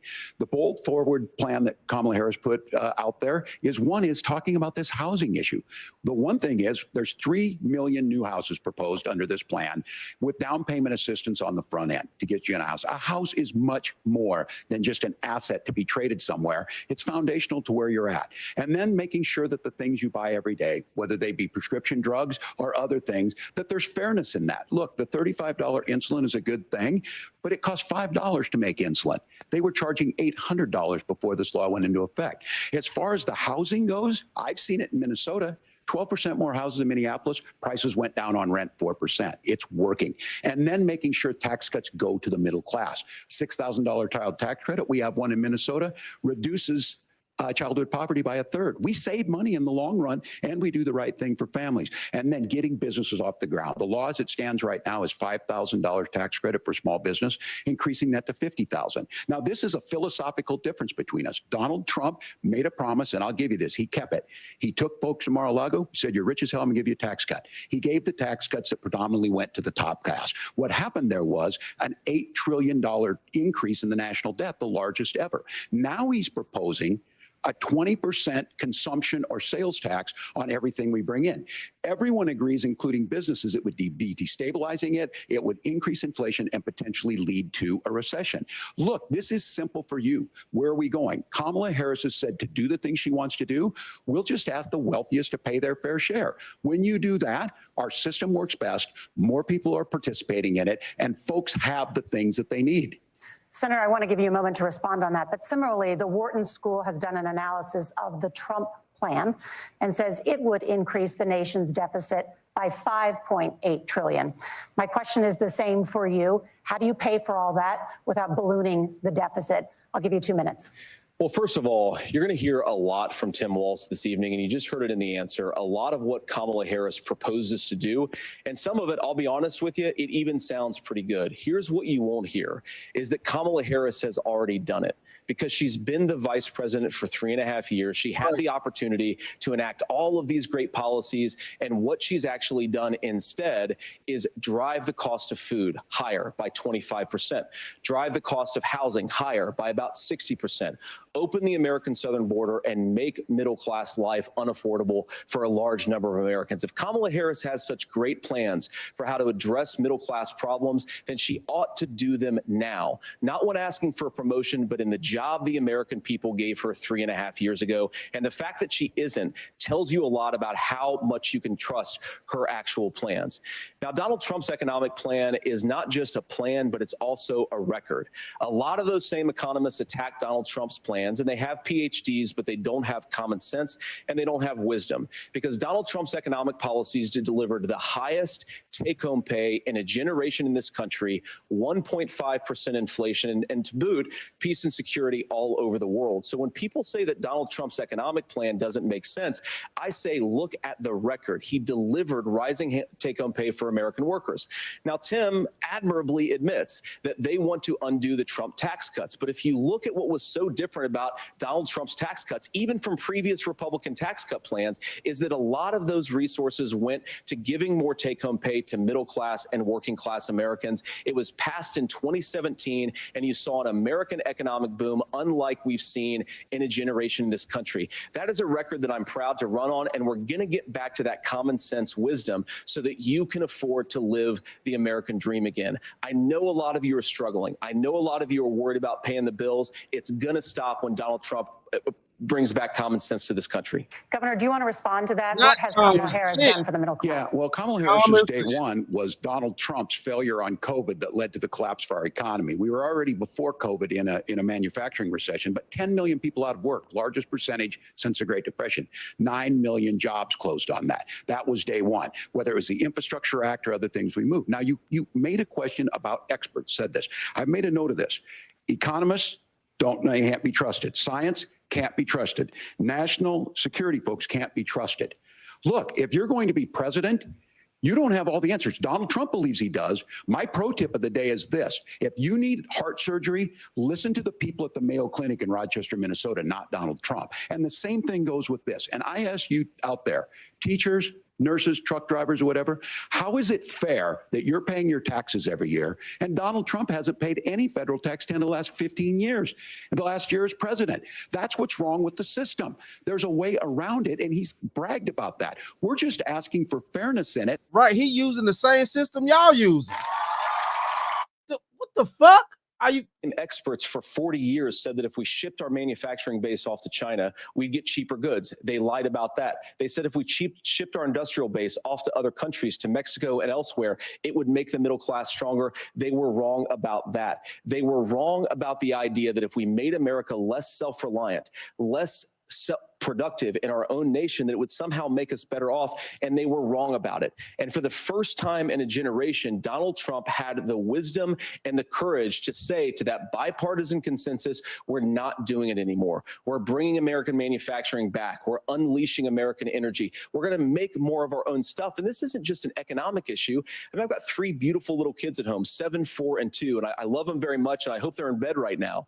But look, so many of the drugs, the pharmaceuticals that we put in the bodies of our children are manufactured by nations that hate us. This has to stop, and we're not going to stop it by listening to experts. We're going to stop it by listening to common sense wisdom, which is what Donald Trump governed on. Senator, your time is up. Governor Walz, can you address that? I mean, voters say they trust Donald Trump on the economy more. Why? Well, if you're listening tonight and you want billionaires to get tax cuts, you heard what the numbers were.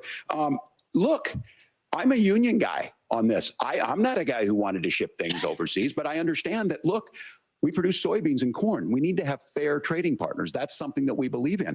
I think the thing that most concerns me on this is Donald Trump was the guy who created the largest trade deficit in American history with China. So the rhetoric is good. Much of what the senator said right there, I'm in agreement with him on this. I watched it happen too. I watched it to my communities, and we talked about that. But we had people undercutting the right to collectively bargain. We had right to work states made it more difficult. We had companies that were willing to ship it over, and we saw people profit. Folks that are venture capital in some cases, putting money into companies that were overseas. We're in agreement that we bring those home. The issue is Donald Trump is talking about it. Kamala Harris has a record, 250,000 more manufacturing jobs just out of the IRA. May I respond to that? Yes. So appreciate that. So if you notice, what Governor Walz just did is he said, first of all, Donald Trump has to listen to the experts.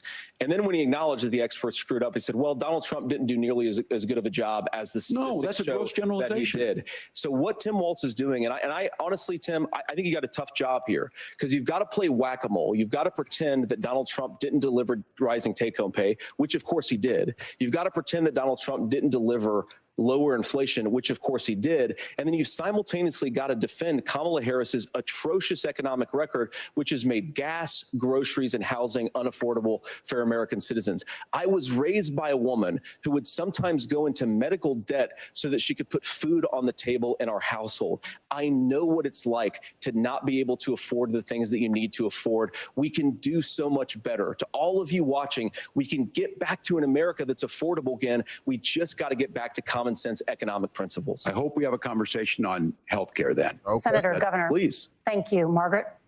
We have a lot to get to ahead, gentlemen, on many topics. But right now, I want to talk about personal qualifications.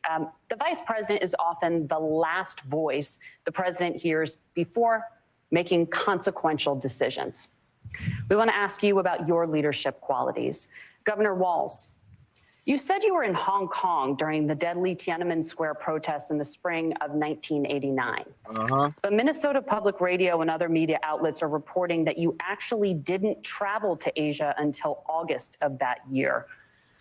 Can you explain that discrepancy? Yeah, well, and to the folks out there who didn't get at the top of this, look, I grew up in small rural Nebraska, town of 400, town that you rode your bike with your buddies till the streetlights come on, and I'm proud of that service. I joined the National Guard at 17, worked on family farms, and then I used the GI Bill to become a teacher, passionate about it, a young teacher. My first year out, I got the opportunity in the summer of '89 to travel to China. 35 years ago, be able to do that. I came back home and then started a program to take young people there. We would take basketball teams, we would take baseball teams, we would take dancers, and we would go back and forth to China. The issue for that was to try and learn. Now, look, my community knows who I am. They saw where I was at.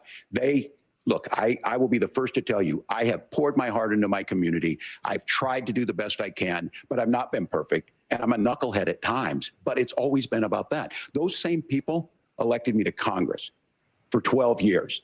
And in Congress, I was one of the most bipartisan people, working on things like farm bills that we got done, working on veterans benefits. And then the people of Minnesota were able to elect me to governor twice.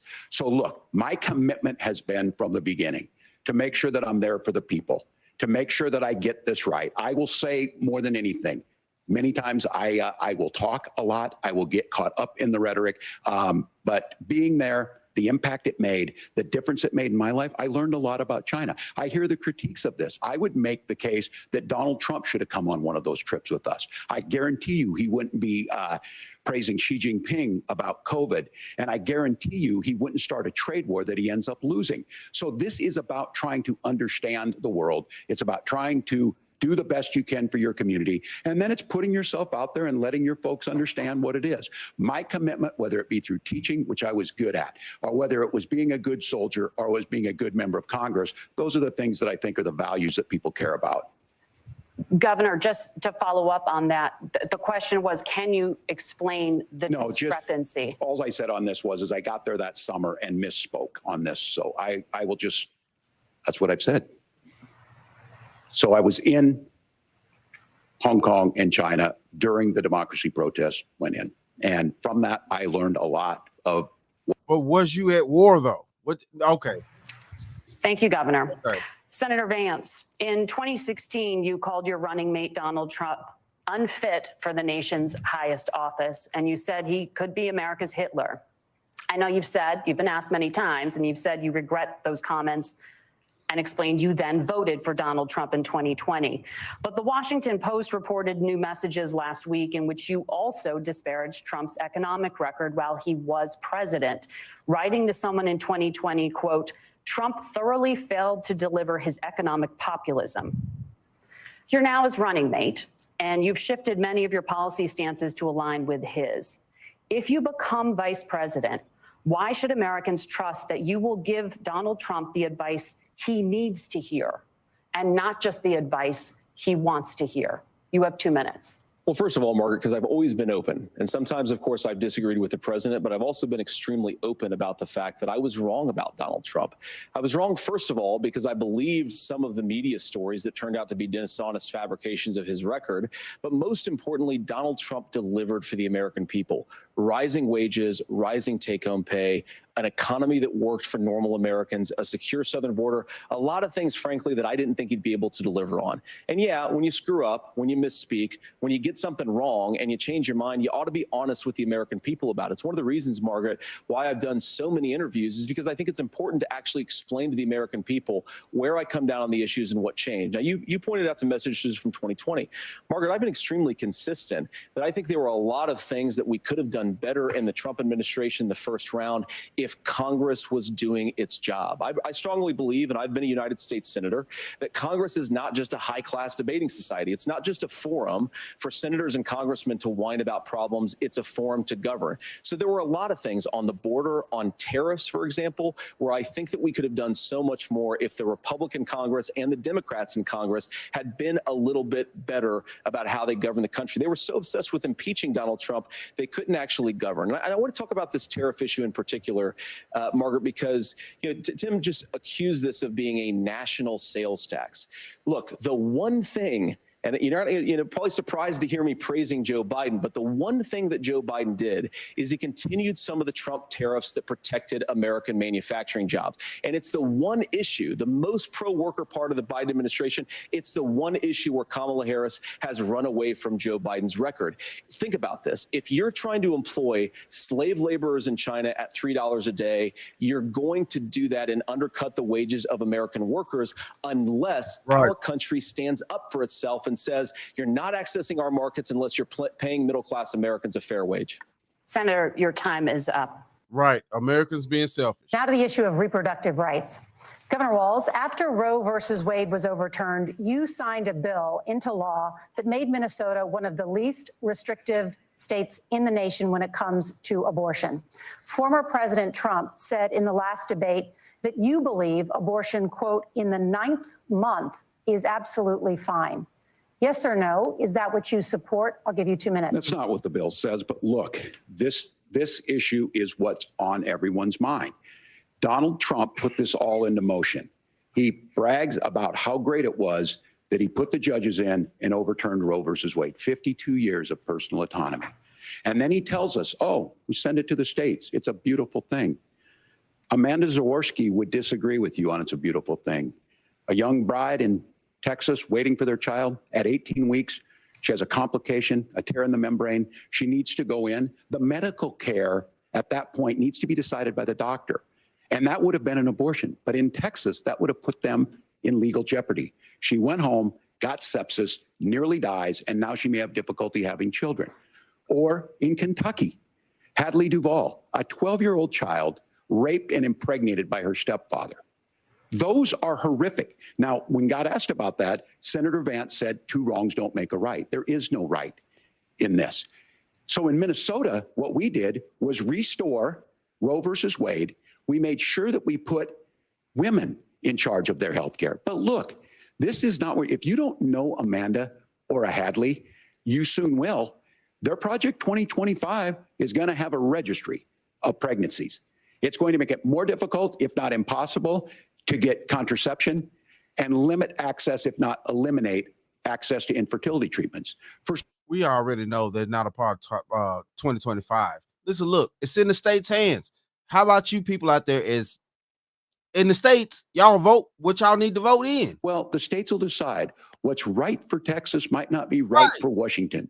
That's not how this works. This is basic human rights. No, that's how we they have work. seen maternal mortality skyrocket in Texas, outpacing many other countries in the world. This is about healthcare. In Minnesota, we are ranked first in healthcare for a reason. We trust women, we trust doctors. Senator, do you want to respond to the governor's claim? Will you create a federal pregnancy monitoring agency? No, Nora, certainly we won't. And I want to talk about this issue because I know a lot of Americans care about it, and I know a lot of Americans don't agree with everything that I've ever said on this topic. And, you know, I grew up in a working class family in a neighborhood where I knew a lot of young women who had unplanned pregnancies and decided to terminate those pregnancies because they feel like they didn't have any other options. And, you know, one of them is actually very dear to me. And I know she's watching tonight, and I love you. And she told me something a couple years ago that she felt like if she hadn't had that abortion, that it would have destroyed her life because she was in an abusive relationship. And I think that what I take from that as a Republican who proudly wants to protect innocent life in this country, who proudly wants to protect the vulnerable, is that my party, we've got to do so much better of a job at earning the American people's trust back on this issue where they frankly just don't trust us. And I think that's one of the things that Donald Trump and I are endeavoring to do. I want us as a Republican Party to be pro-family in the fullest sense of the word. I want us to support fertility treatments. I want us to make it easier for moms to afford to have babies. I want it to make it easier for young families to afford a home so they can afford a place to raise that family. And I think there's so much that we can do on the public policy front just to give women more options. Now, of course, Donald Trump has been very clear that on the abortion policy specifically, that we have a big country and it's diverse. And California has a different viewpoint on this than Georgia. Georgia has a different viewpoint from Arizona. And the proper way to handle this, as messy as democracy sometimes is to let voters make these decisions, let the individual states make their abortion policy. And I think that's what makes the most sense in a very big, a very diverse, and let's be honest, sometimes a very, very messy and divided country. Governor, would you like to respond and also answer the question about restrictions? Yeah, well, the question got asked and Donald Trump made the accusation that wasn't true about Minnesota. Well, let me tell you about this idea that there's diverse states. There's a young woman named Amber Thurman. She happened to be in Georgia, a restrictive state. Because of that, she had to travel a long distance to North Carolina to try and get her care. Amber Thurman died in that journey back and forth. The fact of the matter is, how can we as a nation say that your life and your rights, as basic as the right to control your own body, is determined on geography? There's a very real chance had Amber Thurman lived in Minnesota, she would be alive today. That's why the restoration of Roe versus Wade. When you listen to Vice President Harris talk about this subject and you hear me talk about it, you hear us talking exactly the same. Donald Trump is trying to figure out how to get the political right of this. I agree with a lot of what Senator Vance said about what's happening. His running mate, though, does not, and that's the problem. Governor, your time is up. Senator, let me ask you about that. He mentioned, it was, I think, referring to a national ban. In the past, you have supported a federal ban on abortion after 15 weeks. In fact, you said if someone can't support legislation like that, quote, you are making the United States the most barbaric pro-abortion regime anywhere in the entire world. My question is, why have you changed your position? Well, Nora, first of all, I never supported a national ban. I did when I was running for Senate in 2022 talk about setting some minimum national standard. For example, we have a partial birth abortion ban in place in this country at the federal level. I don't think anybody's trying to get rid of that, or at least I hope not, though I know that Democrats have taken a very radical pro-abortion stance. But Nora, one of the things that changed is in the state of Ohio, we had a referendum in 2023, and the people of Ohio voted overwhelmingly, by the way, against my position. And I think that what I learned from that, Nora, is that we've got to do a better job at winning back people's trust. So many young women would love to have families. So many young women also see an unplanned pregnancy as something that's going to destroy their livelihood, destroy their education, destroy their relationships. And we have got to earn people's trust back. And that's why Donald Trump and I are committed to pursuing pro-family policies, making childcare more accessible, making fertility treatments more accessible, because we've got to do a better job at that. And that's what real leadership is. Governor, your response. Well, I'm going to respond on the pro-abortion piece of that. No, we're not. We're pro-women. We're pro-freedom to make your own choice. We know what the implications are to not be that. Women having miscarriages, women not getting the care, physicians feeling like they may be prosecuted for providing that care. And as far as making sure that we're educating our children and giving them options, Minnesota's a state with one of the lowest teen pregnancy rates. We understand that too. We know that the options need to be available, and we make that true. We also make it, we're a top 3 state for the best place to raise children. But these two things, to try and say that we're pro-children, but we don't like this, or you guys are pro-abortion, that's not the case at all. We are pro-freedoms for women to make their choices, and we're going, and Kamala Harris is making the case, to make options for children more affordable, a $6,000 child tax credit, but we're not going to base that on the backs of making someone like Amber Thurman drive 600 miles to try and get health care. Senator. May I respond to that? First of all, Governor, I agree with you. Amber Thurman should still be alive, and there are a lot of people who should still be alive, and I certainly wish that she was. And maybe you're free to disagree with me on this and explain this to me, but as I read the Minnesota law that you signed into law, the statute that you signed into law, it says that a doctor who presides over an abortion where the baby survives, the doctor is under no obligation to provide life-saving care to a baby who survives a botched late-term abortion. That is, I think, whether you're pro-botched late-term abortion. That is, I think, whether you're pro-choice or pro-abortion, that is fundamentally barbaric. And that's why I use that word, Nora, is because some of what we've seen, do you want to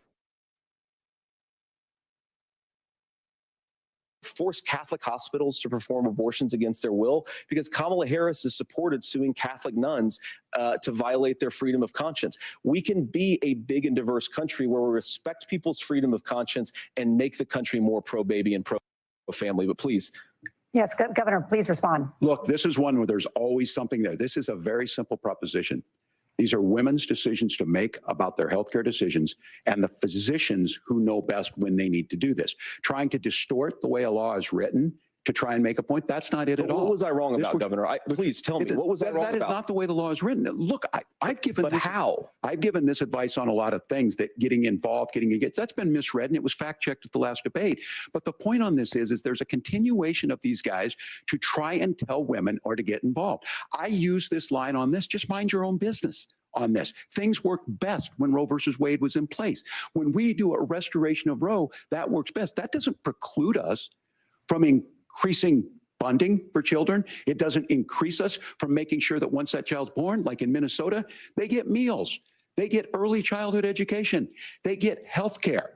So the hiding behind we're going to do all these other things when you're not proposing them in your budget. Kamala Harris is proposing them. She's proposing all those things to make life easier for families. I asked a specific question, Governor. You gave me a slogan as a response. It's not the case. It's not true. That's not what the law says. So they fact-checked it with President Trump. Gentlemen, there's a lot to discuss. We have to move on, and we're going to be right back with much more of the CBS News vice presidential debate in just a moment.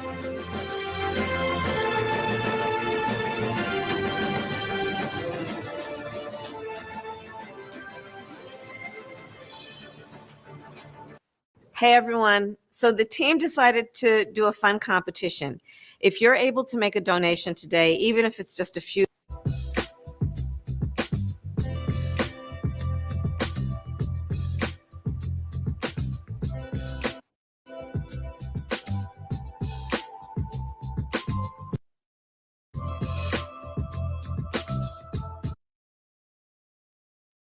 Yeah, what's good? Yo, listen, look, it is what it is out here. It is what it is out here, man. Listen, look, man, we are in it. You know, things are on the line. Definitely, we're dealing with the immigration situation, stuff like that. Like I brought to you in the earlier part of my broadcast tonight about them flying illegals in, giving them 2 years of a state and things like that. And after 2 years, you know, they could decide whether or not they're going to stay or whatever and renew things and stuff like that. And also, yeah, man, they're bringing up a lot around here. It's great that we're having this debate tonight between the two vice presidents to see where they stand and things like that. Definitely enjoying it, man. Definitely enjoying it. Let's go here and see where we're at. Let's go here and see where we're at. Hold on.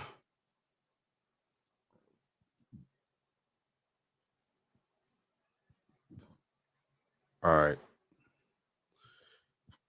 But yeah, though, it is what it is out here. Hopefully, y'all liking it. Be honest with you, yeah. Shout out to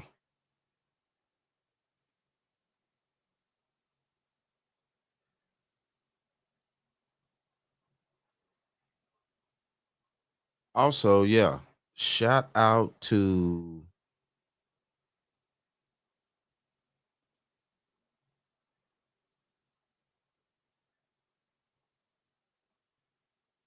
my subscribers out there. Mad love to y'all, you know.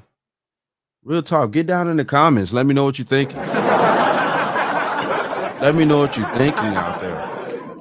I see y'all out there. You know what I'm saying? I appreciate y'all for tuning in. Yeah, get down there. Let me know what you guys are thinking, man. I definitely would appreciate it. You know, for real though. Whether you know what I'm saying, whether you want to vote for Kamala or Trump or you're not going to vote for anybody, let me know. I would love to hear from you guys. Like seriously. You know, the bottom line news is open for all critique. It's open for, you know what I'm saying, everybody to talk. Seriously. Let me know. For real though. So we're on break right now. Shout out to everyone. It is what it is.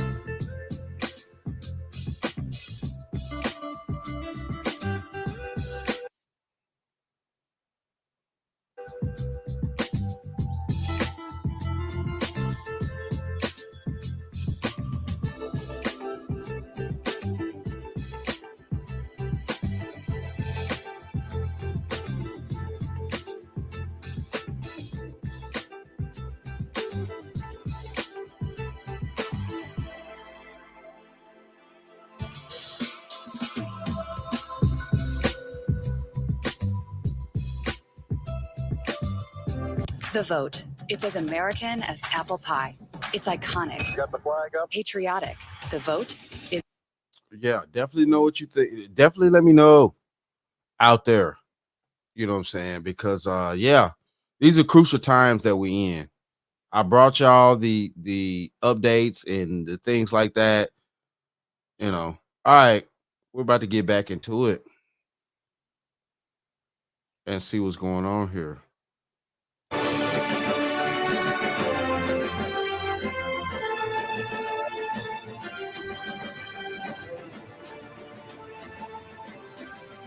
Welcome back to the CBS News vice presidential debate. We want to turn now to America's gun violence epidemic. The leading cause of death for children and teens in America is by firearms. Senator Vance, you oppose most gun legislation that Democrats claim would curb gun violence. You oppose red flag gun laws and legislation to ban certain semi-automatic rifles, including AR-15s. So let me ask you, earlier this year, for the first time, the parents of a school shooter were convicted of involuntary manslaughter and sentenced to 10 years in prison. Do you think holding parents responsible could curb mass shootings? I'll give you 2 minutes. Yeah, well, Nora, on that particular case, I don't know the full details, but I certainly trust local law enforcement and local authorities to make those decisions. I think in some cases the answer is going to be yes, and in some cases the answer is going to be no. And the details really matter here, of course. For example, if a kid steals a gun, that's going to be different than if a parent hands over a gun knowing that their kid is potentially dangerous. But look, I want to just sort of speak as a father of 3 beautiful little kids, and our oldest is now in 2nd grade. And like a lot of parents, we send our kids to school with such hope and such joy and such pride at their little faces on the first day of school. And we know, unfortunately, that a lot of kids are going to experience this terrible epidemic of gun violence. And of course, our hearts go out to the families that are affected by this terrible stuff. And we do have to do better. And I think that Governor Walz and I actually probably agree that we need to do better on this. The question is just, how do we actually do it? Now, here's something that really bothers me and worries me about this epidemic of violence. The gross majority, close to 90% in some of the statistics I've seen, of the gun violence in this country is committed with illegally obtained firearms. And while we're on that topic, we know that thanks to Kamala Harris's open border, we've seen a massive influx in the number of illegal guns run by the Mexican drug cartel. So that number, the amount of illegal guns in our country is higher today than it was 3.5 years ago. But what do we do about the schools? What do we do to protect our kids? And I think the answer is, and I say this not loving the answer, because I don't want my kids to go to school in a school that feels unsafe. Or Governor, you have 2 minutes. Well, I think all the parents watching tonight, this is your biggest nightmare. Look, I got a 17-year-old, and he witnessed a shooting at a community center playing volleyball. Those things don't leave you. As a member of Congress, I sat in my office surrounded by dozens of the Sandy Hook parents, and they were looking at my 7-year-old picture on the wall. Their 7-year-old were dead, and they were asking us to do something. And look, I'm a hunter. I own firearms. The vice president is. We understand that the Second Amendment is there, but our first responsibility is to our kids to figure this out. In Minnesota, we've enacted enhanced red flag laws, enhanced background checks, and we can start to get data. But here's the problem. If we really want to solve this, we've got folks that won't allow research to be even done on gun violence. And this idea that we should just live with it, and here's what I do think, that this is a good start to the conversation. I 100% believe that Senator Vance hates it when these kids, it's abhorrent and it breaks your heart. I agree with that. But that's not far enough when we know there are things that work. I've spent time in Finland and seen some Finnish schools. They don't have this happen, even though they have a high gun ownership rate in the country. There are reasonable things that we can do to make a difference. It's not infringing on your Second Amendment. And the idea to have some of these weapons out there, it just doesn't make any sense. Kamala Harris, as an attorney general, worked on this issue. She knows that it's there. No one's trying to scaremonger and say we're taking your guns, but I ask all of you out there, do you want your schools hardened to look like a fort? Is that what we have to go when we know there's countries around the world that their children aren't practicing these types of drills? They're being kids. We owe it to them to get a fix. These are things that shouldn't be that difficult. You can still keep your firearms, and we can make a difference. We have to. If you're listening tonight, this breaks your heart. Senator. Tim, first of all, I didn't know that your 17-year-old witnessed a shooting. I'm sorry about that, and I hope that he's doing okay. Christ have mercy. It is awful. And I appreciate what Tim said, actually, about Finland, because I do think it illustrates some of the frankly weird differences between our own country's gun violence problem and Finland. Is okay, first of all, we have way higher rates of mental health abuse or mental health substance abuse. We have way higher rates of depression, way higher rates of anxiety. We unfortunately have a mental health crisis in this country that I really do think that we need to get to the root causes of, because I don't think it's the whole reason why we have such a bad gun violence problem, but I do think it's a big piece of it. Another driver of the gun violence epidemic, especially that affecting our kids, it doesn't earn as many headlines, but is the terrible gun violence problem in a lot of our big cities. And this is why we have to empower law enforcement to arrest the bad guys, put them away, and take gun offenders off the streets. I think there's a whole host of things that we can do here, but I do think at our schools, we've got to talk about more security. Senator, thank you. Governor, you previously opposed an assault weapons ban, but only later in your political career did you change your position. Why? Yeah, I sat in that office with those Sandy Hook parents. I've become friends with school shooters. I've seen it. Look, the NRA, I was the NRA guy for a long time. They used to teach gun safety. I'm of an age where My shotgun was in my car so I could pheasant hunt after football practice. That's not where we live today. And several things I want to mention on this is talking about cities and where it's at. The number one where the most firearm deaths happen in Minnesota are rural suicides. And we have an epidemic of children getting guns and shooting themselves. And so we have, and we should look at all of the issues, making sure folks have health care and all that, but I want to be very careful. This idea of stigmatizing mental health, just because you have a mental health issue doesn't mean you're violent. And I think what we end up doing is we start looking for a scapegoat. Sometimes it just is the guns. It's just the guns. And there are things that you can do about it. But I do think that this is. How is just the guns when a gun can't be used unless somebody picks it up? Protect Second Amendment, protect our children. That's our priority. Gentlemen, thank you. Margaret? Thank you, Nora. Let's turn now to the top contributor to inflation, the high cost of housing and rent. There's a shortage of more than 4 million homes in the United States, and that contributes to the high housing prices.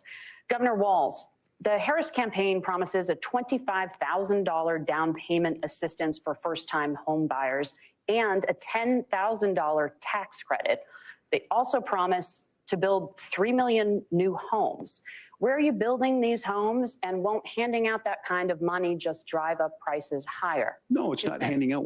First, let me say this issue of housing, and I think those of you listening on this, the problem we've had is that we've got a lot of folks that see housing as another commodity. It can be bought up, it can be shifted, it can be moved around. Those are not folks living in those houses. Those of you listening tonight, that house is a big deal. I bought and owned one house in my life. My mom still lives in the house where I was. And when I think of a house, I'm thinking of Christmas services after midnight mass where you go with your family. We need to make it more affordable. And one of the things, as I said, this program that the vice president is pushing forward and bringing a new way of approaching this is something we're doing in Minnesota from that lead. We in the state invested in making sure our housing was the biggest investment that we'd ever made in housing.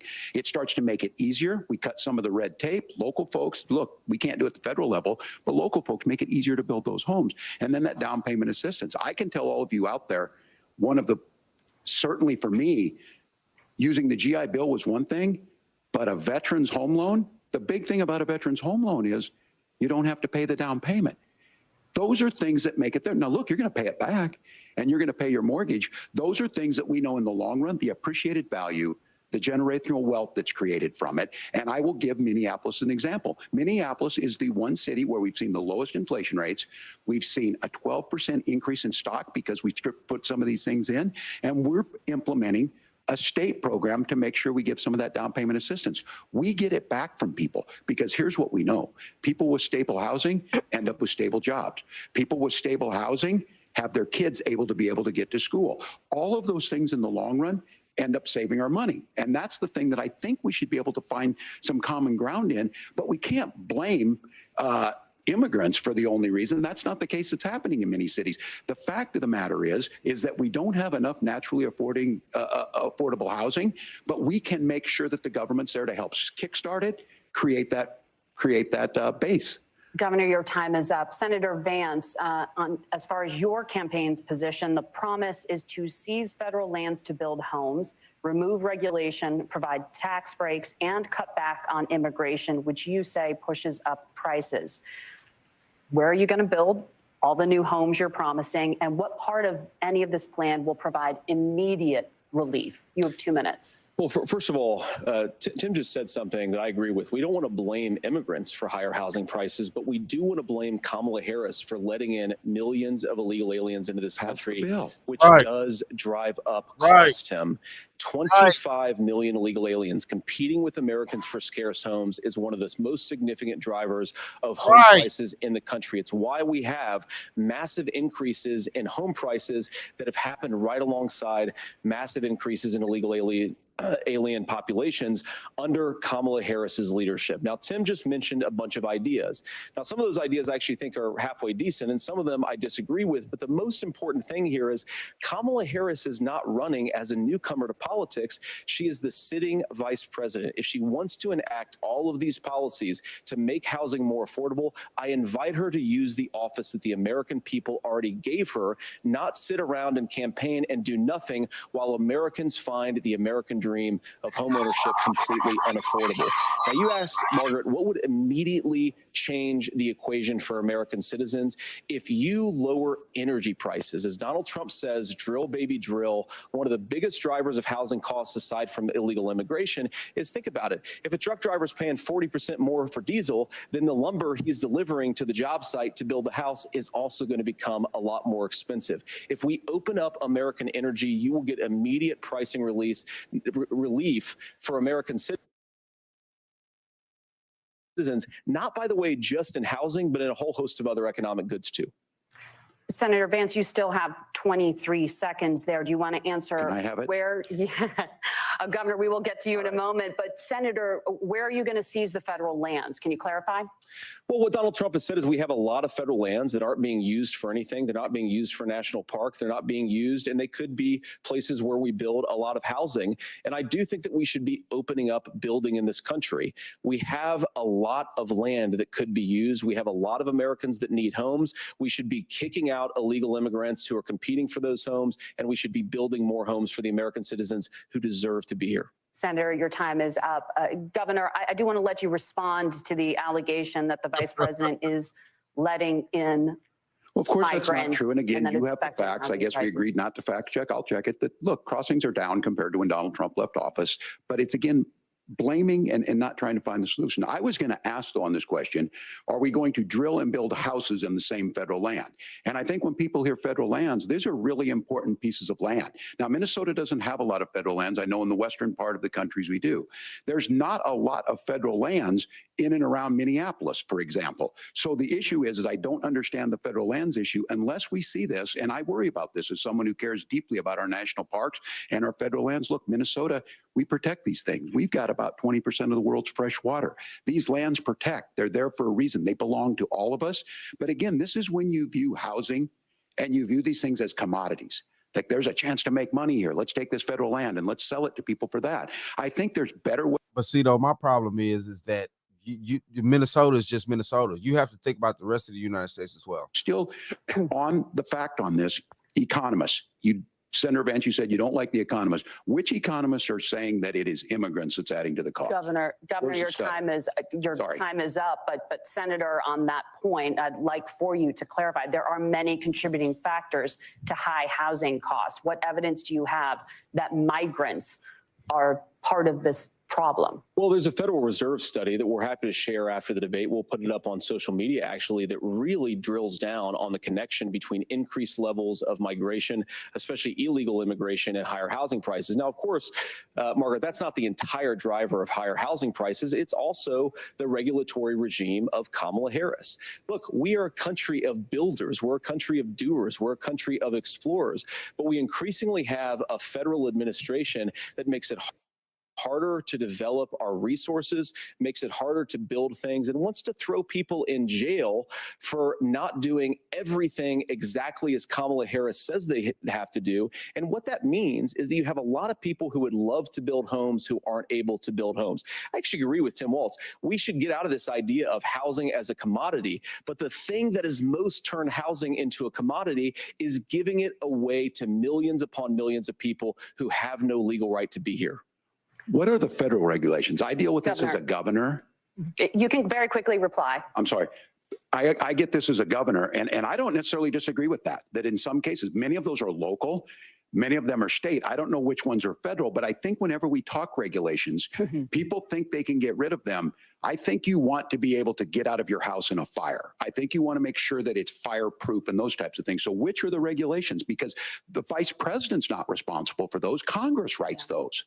Governor, thank you. Gentlemen, we have a lot to get through. You're passionate about the housing crisis, I can tell. But Nora? Thank you. One of the top problems facing Americans is the high cost of health care. Senator Vance, At the last presidential debate, former President Trump was asked about replacing the Affordable Care Act. In response, he said, "I have concepts of a plan." Since then, Senator, you've talked about changing how chronically ill Americans get health insurance. Can you explain how that would work? And can you guarantee that Americans with pre-existing conditions won't pay more? I'll give you 2 minutes. Well, of course, we're going to cover Americans with pre-existing conditions. In fact, a lot of my family members have gotten health care. I believe, members of my family actually got private health insurance, at least for the first time, switched off of Medicaid onto private insurance for the first time under Donald Trump's leadership. And I think that, a lot of people have criticized this concepts of a plan remark. I think it's very simple common sense. I think as Tim Walz knows from 12 years in Congress, you're not going to propose a 900-page bill standing on a debate stage. It would bore everybody to tears. And it wouldn't actually mean anything because part of this is the give and take of bipartisan negotiation. Now, when Donald Trump was actually president, and again, he has a record to be proud of, prescription drugs fell in 2018 for the first time in a very long time. Under Kamala Harris's leadership, prescription drugs are up about 7%. Under Donald Trump's entire 4 years, they were up about 1.5%. He introduced pricing transparency. You think about healthcare, you go into a hospital, you try to buy something, and nobody knows what it actually costs. That price transparency will actually give American consumers a little bit more choice and will also drive down costs. And we talked about, the reinsurance regulations is what I was talking about. Look, Donald Trump has said that if we allow states to experiment a little bit on how to cover both the chronically ill, but the non-chronically ill, it's not just a plan. He actually implemented some of these regulations when he was president of the United States. And I think you can make a really good argument that it salvaged Obamacare, which was doing disastrously until Donald Trump came along. And I think it's an important point about President Trump. Of course, you don't have to agree with everything that President Trump has ever said or ever done. But when Obamacare was crushing under the weight of its own regulatory burden and healthcare costs, Donald Trump could have destroyed the program. Instead, he worked in a bipartisan way to ensure that Americans had access to affordable care. It's not perfect, of course, and there's so much more that we can do. But I think that Donald Trump has earned the right to put in place some better healthcare policies. He's earned it because he did it successfully the first time. Governor? All right, here's where being an old guy gives you some history. I was there at the creation of the ACA. And the reason it was so important is I come from a major healthcare state, home of the Mayo Clinic, home to Medical Alley, 3M, Medtronic, all of those. We understand healthcare. It's why we're ranked first on affordability and accessibility and quality of healthcare. And so what I know is under Kamala Harris, more people are covered than they have before. And those of you listening, this is critical to you. Now, Donald Trump all of a sudden wants to go back and remember this. He ran on the first thing he was going to do on day one was to repeal Obamacare. On day one, he tried to sign an executive order to repeal the ACA. He signed on to a lawsuit to repeal the ACA, but lost at the Supreme Court. And he would have repealed the ACA had it not been for the courage of John McCain to save that bill. Now, fast forward, what that means to you is you lose your pre-existing conditions. If you're sitting at home and you got asthma, too bad. If you're a woman, probably not. Broke your foot during football, might kick you out. Your kids get kicked out when they're 26. Kamala Harris negotiated drug prices for the first time with Medicare. We have 10 drugs that will come online, the most common ones that'll be there. But look, this issue, and when Donald Trump said, I've got a concept of a plan, it cracked me up as a fourth grade teacher because my kids would have never given me that. But what Senator Vance just explained might be worse than a concept because what he explained is pre-Obamacare. And I'll make this as simple as possible because I have done this for a long time. What they're saying is, if you're healthy, why should you be paying more? So what they're going to do is let insurance companies pick who they insure because guess what happens? You pay your premium, it's not much. They figure they're not going to have to pay out to you. But those of you a little older, gray, got cancer, you're going to get kicked out of it. That's why the system didn't work. Kamala Harris will protect and enhance the ACA. Governor, thank you. Senator, you have not yet explained how you would protect people with pre-existing conditions or laid out that plan. Well, look, we currently have laws and regulations in place right now that protect people with pre-existing conditions. We want to keep those regulations in place, but we also want to make the health insurance marketplace function a little bit better. Now, what Governor Walz just said is actually not true. A lot of what happened and the reason that Obamacare was crushing under its own weight is that a lot of young and healthy people were leaving the exchanges. Donald Trump actually helped address that problem, and he did so in a way that preserved people's access to coverage who had pre-existing conditions. But again, something that these guys do is they make a lot of claims about if Donald Trump becomes president, all of these terrible consequences are going to ensue. But in reality, Donald Trump was president. Inflation was low. Take-home pay was higher, and he saved the very program from a Democratic administration that was collapsing and would have collapsed absent his leadership. He did his job, which is govern in a bipartisan way and get results, not just complain about problems, but actually solve them. Governor, did enrollment under the Affordable Care Act go up under the Trump administration? It's higher now that we've seen it go up. Look, people are using it. The system works. And the question about this of young people or whatever, that's the individual mandate piece of this. And Republicans fought. That wasn't the question. Saying, well, Americans should be free to do this. Well, then so what you happens think the individual mandate's a good idea? You shrink. I think the idea of making sure the risk pool is broad enough to cover everyone, that's the only way insurance works. When it doesn't, it collapses. You are asking pre-ACA where we get people out. Look, people know that they need to be on health care. People expect it to be there. And when we are able to make it, and we are making it this way, when we incentivize people to be in the market, when we help people who might not be able to afford it get there, and we make sure then when you get sick and old, it's there for you. Because I heard people say, well, I don't want to buy into Medicare or whatever. Good luck buying health care once you get past 70. So look, the ACA works. We can continue to do better. Kamala Harris did that. The way she made everything better was negotiating those 10 drugs on Medicare for the first time in American history. Thank you. Margaret? Can I address that? I apologize. We're out of time. We have a number of subjects to discuss. Margaret? Let's talk about families in America. There is a child care crisis in this country, and the United States is one of the very few developed countries in the world without a national paid leave program for new parents. Governor Walz, you said that if Democrats win both the White House and Congress, this is a day one priority for you. How long should employers be required to pay workers while they are home taking care of their newborns? You have 2 minutes. Yeah, well, that's negotiable, and that's what Congress worked. But here's what the deal is. Americans sitting out there right now, you may work for a big company. Look, we're home in Minnesota to some of the largest Fortune 500 companies. Kamala Harris knows that in California.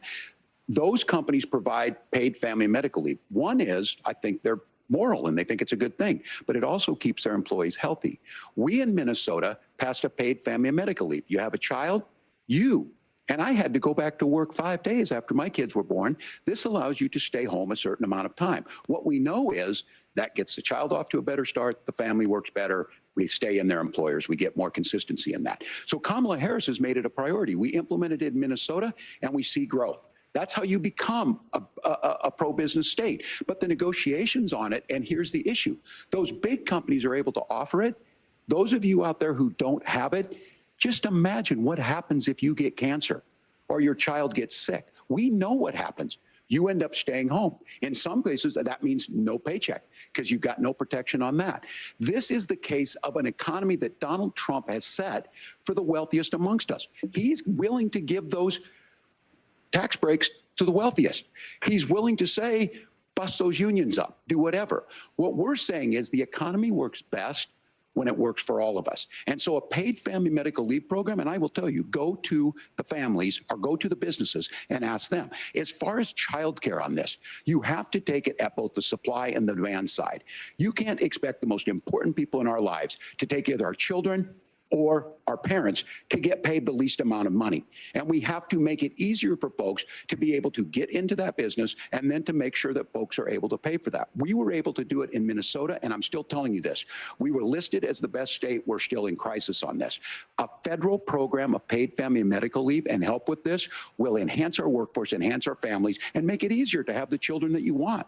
Governor, your time is up. Senator, do you support a national paid leave program? And if so, for how long should employers be mandated to pay their employees while they are home taking care of their newborn? You have 2 minutes. Yeah, well, first of all, Margaret, a number of my Republican colleagues and some Democrats, too, have worked on this issue. And I think there is a bipartisan solution here because a lot of us care about this issue. I mean, look, I speak from this very personally because I'm married to a beautiful woman who is an incredible mother to our 3 beautiful kids, but is also a very, very brilliant corporate litigator. And I'm so proud of her. But being a working mom, even for somebody with all of the advantages of my wife, is extraordinarily difficult. And it's not just difficult from a policy perspective. She actually had access to paid family leave because she worked for a bigger company. But the cultural pressure on young families and especially young women, I think makes it really hard for people to choose the family model they want. A lot of young women would like to go back to work immediately. Some would like to spend a little time home with the kids. Some would like to spend longer at home with the kids. We should have a family care model that makes choice possible. And I think this is a very important substantive difference between Donald Trump and Kamala Harris's approach. I mean, look, if you look at the federal programs that we have that support paid family leave right now, the Community Development Block Grant, and there's another block grant program that spends a lot of money from the federal government. These programs only go to one kind of childcare model. Let's say you'd like your church maybe to help you out with childcare. Maybe you live in a rural area or an urban area and you'd like to get together with families in your neighborhood to provide childcare in the way that makes the most sense. You don't get access to any of these federal monies. We want to promote choice in how we deliver family care and how we promote childcare, because look, it is unacceptable. And, you know, of course, Tim and I have been on the campaign trail a lot the past 7 or 8 weeks. And one of the biggest complaints I hear from young families is people who feel like they don't have options, like they're choosing between going to work or taking care for their kids. That is an incredible burden to put on American families. We're the only country that does it. I think we could do a heck of a lot better. Senator, thank you. You have also said, Senator Vance, many things about the American family. The Federal Reserve says parents will spend nearly as much on childcare as they do on housing each month. So I want to get your thoughts on this. President Trump recently said, as much as childcare is talked about as being expensive, it's relatively speaking not very expensive compared to the kinds of numbers we'll be taking in. Is President Trump committed to the $5,000 per child tax credit that you have described? You have 1 minute. Well, what President Trump said, Margaret, I just want to defend my running mate here a little bit, is that we're going to be taking in a lot of money by penalizing companies for shipping jobs overseas and penalizing countries who employ slave laborers and then ship their products back into our country and undercut the wages of American workers. It's the heart of the Donald Trump economic plan. Cut taxes for American workers and American families. Cut taxes for businesses that are hiring and building companies in the United States of America, but penalize companies and countries that are shipping jobs overseas. That's the heart of the economic proposal. And I think what President Trump is saying is that when we bring in this additional revenue with higher economic growth, we're going to be able to provide paid family leave, childcare options that are viable and workable for a lot of American families. Can you clarify how that will solve the childcare shortage? Well, because as Tim said, a lot of the child care shortages, we just don't have enough resources going into the multiple people who could be providing family care options. And we're going to have to, unfortunately, look, we're going to have to spend more money. We're going to have to induce more people to want to provide child care options for American families, because the reason it's so expensive right now is because you've got way too few people providing this very essential service. Thank you, Senator. Governor Walz, your ticket also has some child care tax credit proposals. Do you think Congress will agree to the $6,000 credit for newborns and $3,000 credit for children over the age of 6, as your campaign has promised? Is that realistic? Well, if these members of Congress are listening to anybody, I can tell you, and this is the biggest issue. Everybody listening tonight knows. I mean, I'm sure they were shocked to hear it's not that expensive. And let's be clear, whether it's 5,000 or 6,000, that plays you about 3 or 4 months. Let's be clear of where we're at on this. It's because we got out of an imbalance on this. We thought we were going to get by not paying people. Well, I don't think Senator Vance and I are that far apart. I'm not opposed to what he's talking about on options. We've done scholarships types of things. I think we need to be open to making the case. But the issue here is, the question you asked is, you're not going to pay for it with these tariffs. That's just adding another $4,000 on the family and taking less. So not only do they not get the money to pay for that, they're $4,000 in the hole. That's Wharton School. That's his alma mater. And so I think the issue here is, if those members of Congress, I can't believe they're not here. When I go to businesses, sure, they'll talk about taxes sometime, but they will lead with childcare and they will lead with housing, because we know the problem is, especially in a state like Minnesota, we need more workers because our economy is growing, but we need the workforce.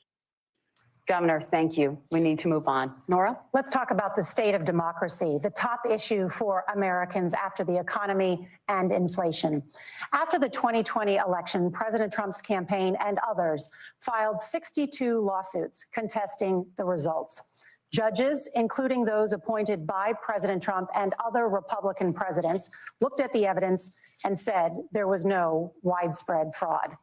The governors of every state in the nation, Republicans and Democrats, certified the 2020 election results and sent a legal slate of electors to Congress for January 6th.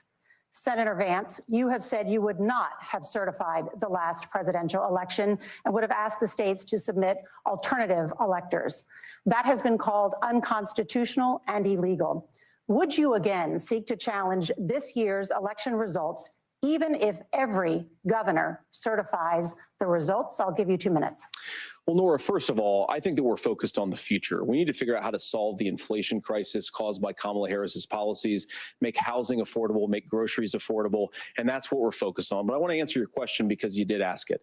Look, what President Trump has said is that there were problems in 2020, and my own belief is that we should fight about those issues, debate those issues peacefully in the public square, and that's all I've said, and that's all that Donald Trump has said. Remember, he said that on January the 6th, the protesters ought to protest peacefully. And on January the 20th, what happened? Joe Biden became the president, Donald Trump left the White House, and now, of course, unfortunately, we have all of the negative policies that have come from the Harris-Biden administration. I believe that we actually do have a threat to democracy in this country, but unfortunately, it's not the threat to democracy that Kamala Harris and Tim Walz want to talk about. It is the threat of censorship. It's Americans casting aside lifelong friendships because of disagreements over politics. It's big technology companies silencing their fellow citizens. And it's Kamala Harris saying that rather than debate and persuade her fellow Americans, she'd like to censor people who engage in misinformation. I think that is a much bigger threat to democracy than anything that we've seen in this country in the last 4 years, in the last 40 years. Now, I'm really proud, especially given that I was raised by two lifelong blue-collar Democrats, to have the endorsement of Bobby Kennedy Jr. and Tulsi Gabbard, lifelong leaders in the Democratic coalition. And of course, they don't agree with me and Donald Trump on every issue. We don't have to agree on every issue, but we're united behind a basic American First Amendment principle that we ought to debate our differences. We ought to argue about them. We ought to try to persuade our fellow Americans. Kamala Harris is engaged in censorship at an industrial scale. She did it during COVID. She's done it over a number of other issues. And that, to me, is a much bigger threat to democracy than what Donald Trump said when he said that protesters should peacefully protest on January the 6th. Governor? Well, I've enjoyed tonight's debate, and I think there was a lot of commonality here, and I'm sympathetic to misspeaking on things, and I think I might have with the senator. But me too, man. There's one though that this one is troubling to me, and I say that because I think we need to tell the story. Donald Trump refused to acknowledge this, and the fact is that I don't think we can be the frog in the pot and let the boiling water go up. He was very clear. I mean, he lost this election, and he said he didn't. 140 police officers were beaten at the Capitol that day. Some with the American flag, several later died. And it wasn't just in there. In Minnesota, a group gathered on the state capitol grounds in St. Paul and said, we're marching to the governor's residence and there may be casualties. The only person there was my son and his dog, who was rushed out crying by state police. That issue, and Mike Pence standing there as they were chanting, hang Mike Pence. Mike Pence made the right decision. So, Senator, it was adjudicated over and over and over. I worked with kids long enough to know, and I said as a football coach, sometimes you really want to win, but the democracy is bigger than winning an election. You shake hands, and then you try and do everything you can to help the other side win. That's what was at stake here. Now, the thing I'm most concerned about is The idea that imprisoning your political opponents, already laying the groundwork for people not accepting this. And a president's words matter. A president's words matter. People hear that. So I think this issue of settling our differences at the ballot box, shaking hands when we lose, being honest about it, but to deny what happened on January 6th, the first time in American history that a president or anyone tried to overturn a fair election and the peaceful transfer of power. And here we are 4 years later in the same boat. I will tell you this, that when this is over, we need to shake hands this election, and the winner needs to be the winner. This has got to stop. It's tearing our country apart. Margaret? Senator Vance, did you want to respond to that? Yeah, well, look, Tim, first of all, it's really rich for Democratic leaders to say that Donald Trump is a unique threat to democracy when he peacefully gave over power on January the 20th, as we have done for 250 years in this country. We are going to shake hands after this debate and after this election. And of course, I hope that we win, and I think we're going to win. But if Tim Walz is the next vice president, he'll have my prayers, he'll have my best wishes, and he'll have my help whenever he wants it.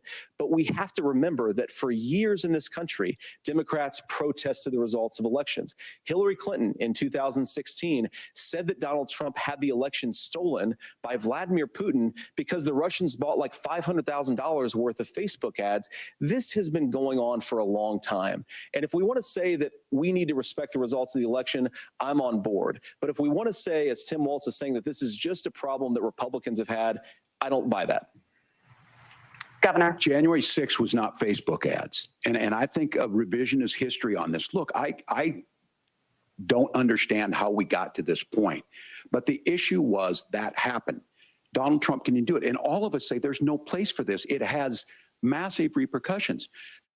This idea that there's censorship to stop people from threatening to kill someone, threatening to do something, that's not censorship. Censorship is book banning. We've seen that. We've seen that brought up. I just think for everyone tonight, and I'm going to thank Senator Vance, I think this is the conversation they want to hear. And I think there's a lot of agreement, but this is one that we are miles apart on. This was a threat to our democracy in a way that we had not seen. And it manifested itself because of Donald Trump's inability to say. He is still saying he didn't lose the election. I would just ask that. Did he lose the 2020 election? Tim, I'm focused on the future. Did Kamala Harris censor Americans from speaking their mind in the wake of the 2020 COVID situation? That is a damning non-answer. It's a damning non-answer for you to not talk about censorship. Obviously, Donald Trump and I think that there were problems in 2020. We've talked about it. I'm happy to talk about it further. But you guys attack us for not believing in democracy. The most sacred right under the United States democracy is the First Amendment. You yourself have said there's no First Amendment right to misinformation. Kamala Harris wants to use the power of government and big tech to silence people from speaking their minds. That is a threat to democracy that will long outlive this present political moment. I would like Democrats and Republicans to both reject censorship. Let's persuade one another. Let's argue about ideas, and then let's come together afterwards. You can't yell fire in a crowded theater. That's the test. That's the Supreme Court test. Tim, fire in a crowded theater. You guys wanted to kick people off of Facebook for saying that toddlers shouldn't wear a mask. Senator, the governor does have the floor. Fire in a crowded theater. That is criticizing the policies of the government, which is the right of every American. Senator, the governor does have the floor for 1 minute to respond to you. Yeah. Well, I don't run Facebook. What I do know is I see a candidate out there who refused, and now again, and this, I'm pretty shocked by this. He lost the election. This is not a debate. It's not anything anywhere other than in Donald Trump's world. Because look, when Mike Pence made that decision to certify that election, that's why Mike Pence isn't on this stage. What I'm concerned about is, where is the firewall with Donald Trump? Where is the firewall if he knows he could do anything, including taking an election, and his vice president's not going to stand to it? That's what we're asking you, America. Will you stand up? Will you keep your oath of office, even if the president doesn't? And I think Kamala Harris would agree. She wouldn't have picked me if she didn't think I would do that, because of course that's what we would do. So America, I think you've got a really clear choice on this election of who's going to honor that democracy and who's going to honor Donald Trump. Governor, your time is up. Thank you, gentlemen. We will be right back with both of our candidates. The CBS News vice presidential debate continues.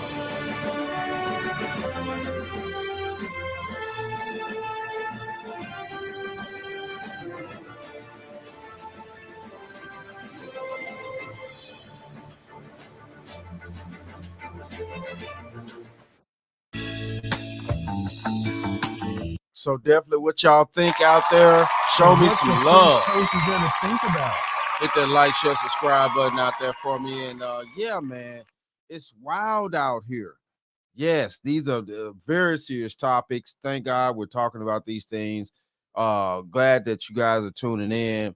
You know, I appreciate you all for real though. Hit that like, share, subscribe button. Definitely get down in the comments. Let me know too, you know, about what you guys thinking. Man, okay. You know, it's it is what it is out here. It is what it is, man. And we are at the situation now to where, you know, we need to understand of where we're going. Where do we want to go as American citizens? And yeah, we need to understand these things. We need to understand where it is that we want to go. And hopefully you know, everybody, you know, got they bricks in line, got their mind in line. You know, what is it that we want to do? We're allowing a lot of the illegals in, flying them in.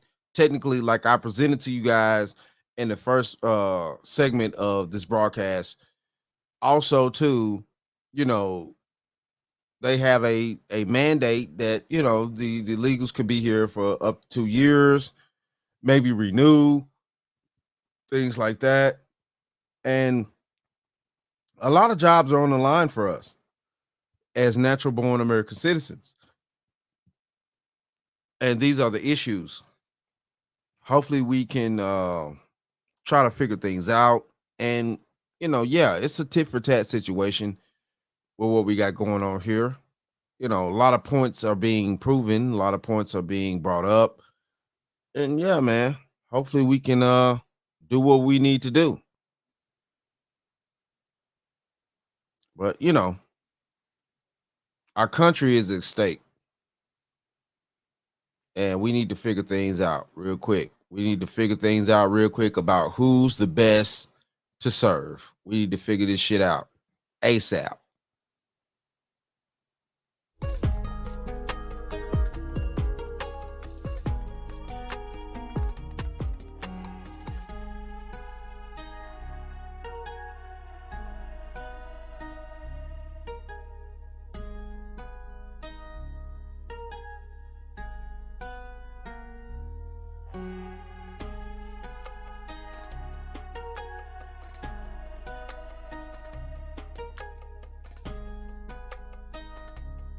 You vote?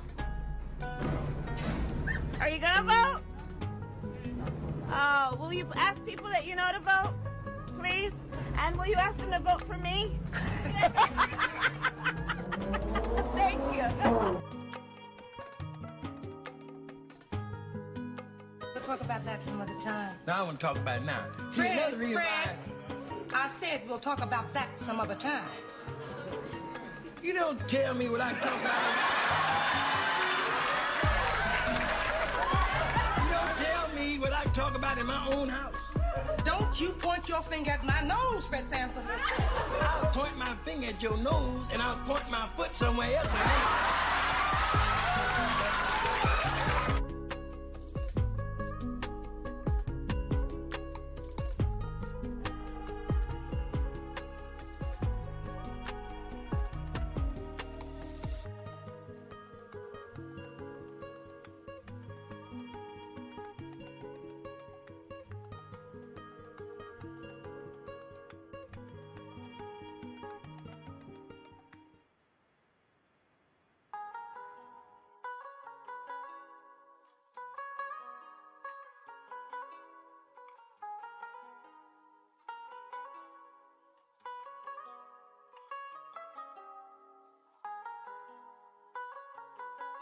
You can act like a man!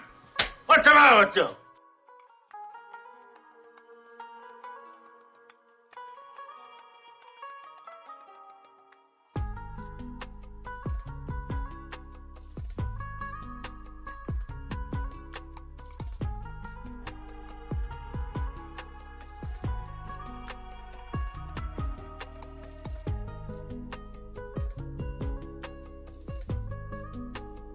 Katie, what are you doing? And she's like, a girl's got to do what a girl's got to do.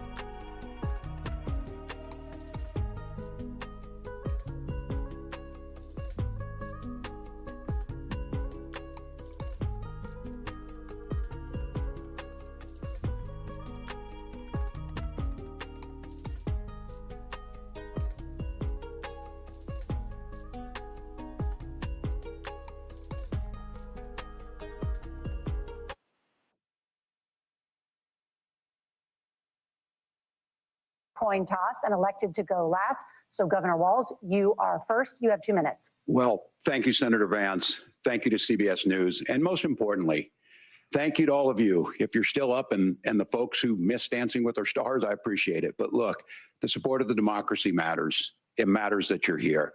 And I'm as surprised as anybody of this coalition that Kamala Harris has built, from Bernie Sanders to Dick Cheney to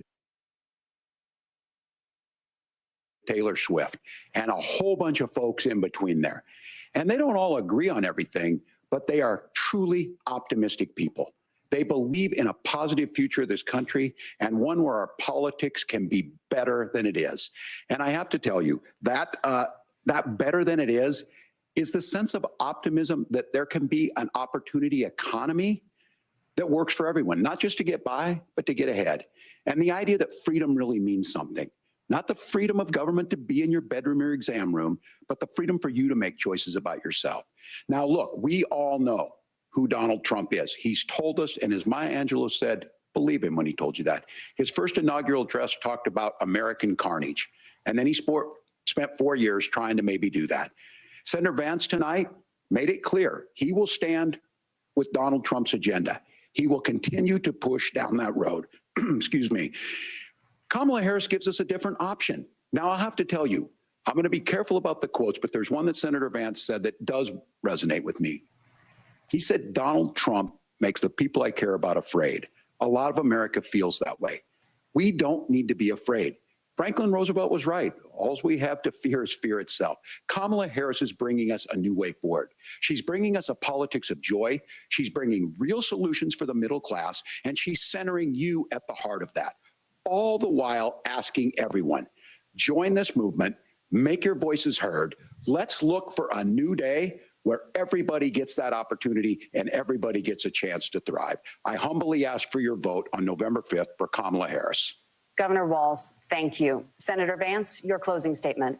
Well, I want to thank Governor Walz, you folks at CBS, and of course the American people for tuning in this evening. And one of the issues we didn't talk about was energy. And I remember when I was being raised by my grandmother, when she didn't have enough money to turn on the heat some nights because Ohio gets pretty cold at night and because money was often very tight. And I believe, as a person who wants to be your next vice president, that we are a rich and prosperous enough country where every American, whether they're rich or poor, ought to be able to turn on their heat in the middle of a cold winter night. That's gotten more difficult thanks to Kamala Harris's energy policies. I believe that whether you're rich or poor, you ought to be able to afford a nice meal for your family. That's gotten harder because of Kamala Harris's policies. I believe that whether you're rich or poor, you ought to be able to afford to buy a house. You ought to be able to live in safe neighborhoods. You ought to not have your communities flooded with fentanyl. And that too has gotten harder with because of Kamala Harris's policies. Now, I've been in politics long enough to do what Kamala Harris does when she stands before the American people and says that on day one, she's going to work on all these challenges I just listed.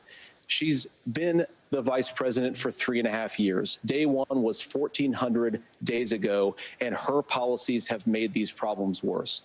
Now, I believe that we have the most beautiful country in the world. I meet people on the campaign trail who can't afford food, but have the grace and generosity to ask me how I'm doing and to tell me they're praying for my family. What that has taught me is that we have the greatest country, the most beautiful country, the most incredible people anywhere in the world. But they're not going to be able to achieve their full dreams with the broken leadership that we have in Washington. They're not going to be able to live their American dream if we do the same thing that we've been doing for the last 3.5 years. We need change. We need a new direction. We need a president who has already done this once before and did it well. Please vote for Donald Trump. And whether you vote for me or vote for Tim Walz, I just want to say I'm so proud to be doing this, and I'm rooting for you. God bless you and good night. Senator Vance, thank you. And thank you both for participating in the only vice presidential debate of this election cycle. I'm Margaret Brennan. And I'm Nora O'Donnell. And a reminder, there are just 35 days until Election Day. Please get out and vote. And for all of us here at CBS News, thank you and good night.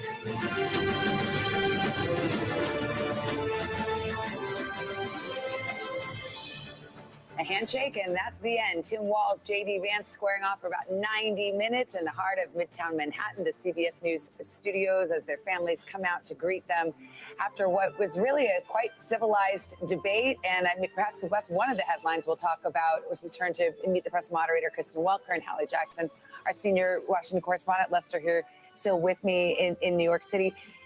I really am struck. We had kind of like a good old-fashioned policy debate on the issues. It didn't get nasty. Well, by the way, they're still chatting. Still chatting. Didn't get weird.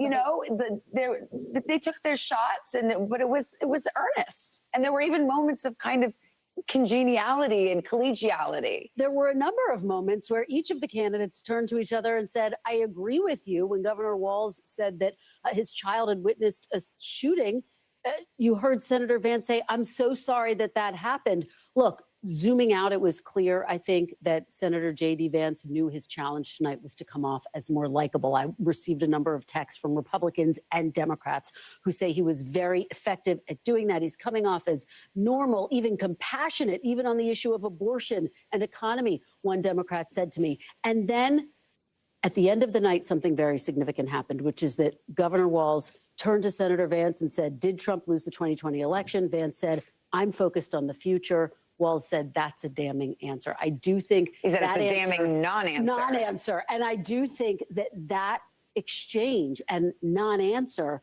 will in some ways loom very large over what Democrats and Republicans agree was a strong night for Senator Vance. Hallie, what was the most memorable moment for you? I think there were a few of them. I think the one that Kristen mentions is one of them. I think the idea that the mics were, not muted at one point and then muted, and Senator Vance taking exception to that. Governor Walz calling himself kind of a knucklehead when asked to speak about an instance in which he says he misspoke about China in an answer that was tough to follow there. I think overall, I was like you, Lester, watching the two of them interact at the end there because there was this sense of civility that we certainly did not see on that debate stage between the people at the top of the ticket here. What was also interesting here is the way that Senator Vance very specifically and repeatedly linked Kamala Harris to Tim Walz. Both of them seemed very clear that they know what this is about, right? This is about the principles. This isn't necessarily Even about at the end, they both said, vote for Kamala Harris. That's vote exactly for Donald right. Trump, And on the other side, too. I mean, J.D. Vance said Kamala Harris's name 38 times. That is way more than Donald Trump ever said Kamala Harris's name. A lot of people don't really know who these two men are. Yeah, that's right. We talk about this being an introduction to America. You heard a lot of policy. You heard some substance there, too. So you probably have some level of takeaway if you ended up watching for the full 90 minutes. But I do think that as things move forward, I had one Democrat text me, listen, substantive, but also can't imagine this changes a whole lot in the race moving forward. And I think the biography is important. That's why you heard both of them pause at various moments throughout the night to reintroduce themselves to Americans, to explain where they had come from, the fact that they both have served in the military, and to try to really paint themselves as people who can relate to moderates, to independents, to those suburban voters who are going to. The closing moments, the closing arguments are always so interesting because that's the only thing they get to plan, rehearse, memorize if they want to. And they both struck a note of optimism about the future in the country. And with J.D. Vance, frankly, it was a stark contrast to what we hear from Donald Trump, who says this country is going to HE double tooth fix, it's all terrible. You can say the word. Yeah, okay, hell, sorry. I didn't know if my kids were still awake. But, it was interesting to see him strike that tone because it's in contrast to what we hear from Donald Trump every day. And he himself just over the weekend said, yeah, this is a dark speech. I know that I'm giving a dark speech. Donald Trump did at a campaign rally he was at. He understands that is the tone he's striking, and it was markedly different. All right, let's see what other folks are thinking about what we've just witnessed. Kate Snow has been talking to a group of voters in battleground Pennsylvania. Kate, what's the consensus? What are you hearing?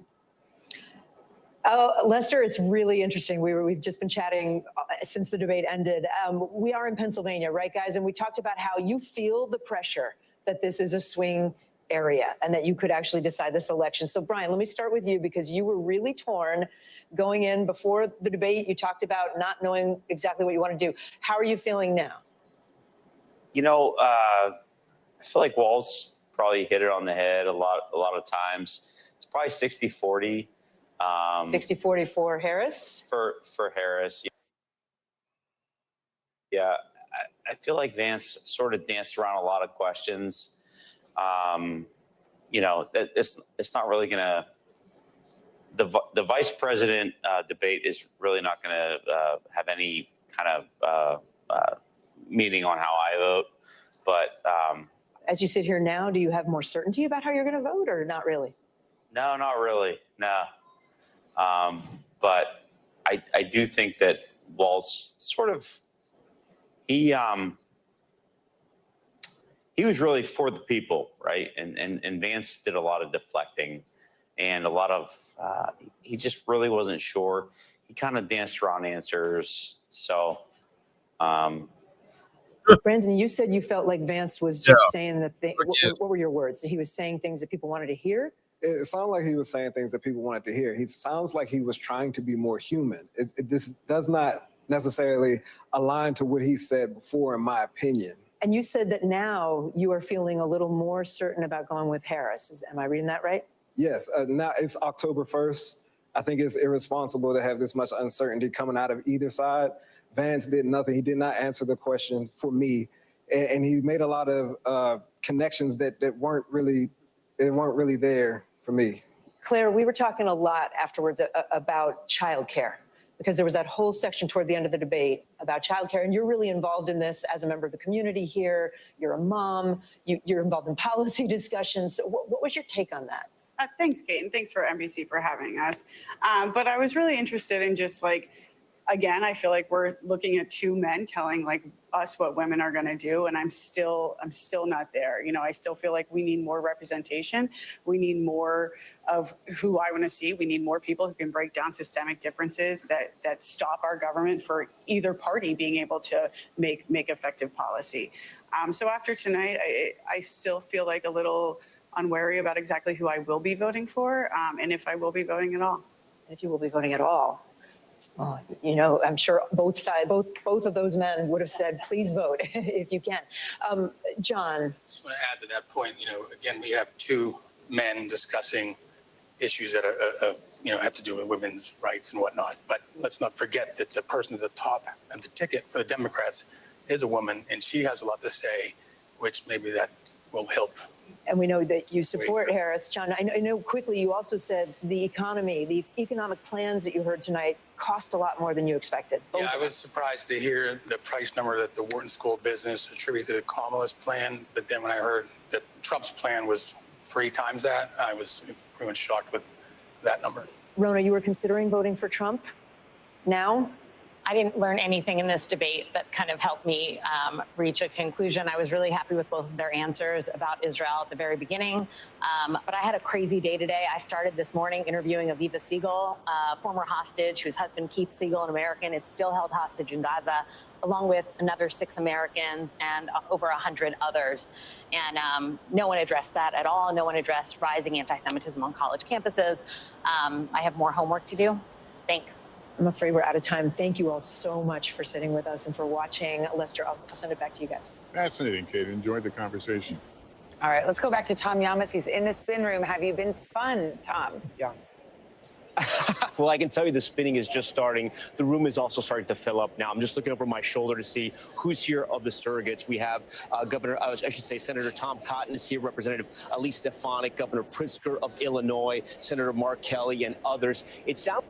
Okay, so yeah, this is where we at. This is where we at. You know what I'm saying? Listen, look, man.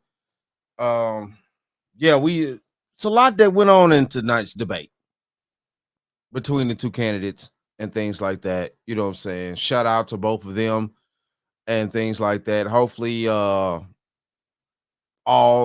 that have tuned in tonight Y'all can make y'all decisions and things like that about where we need to go with this country and what we need to do as far as citizens and how we need to,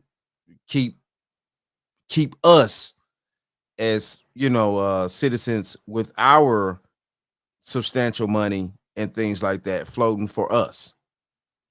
Like I said in the beginning, listen, look, I'm about us as the citizens of America being greedy. We need to look out for us as American citizens. Whether we like this or not, everybody got these hearts and things like that. You can have your hearts all you want to, but you know what I'm saying? We have to deal with what we need to deal with in our land, in our country, and we need us to survive and we need us to thrive. We need businesses that are going to support us. We need to manufacture more things over here.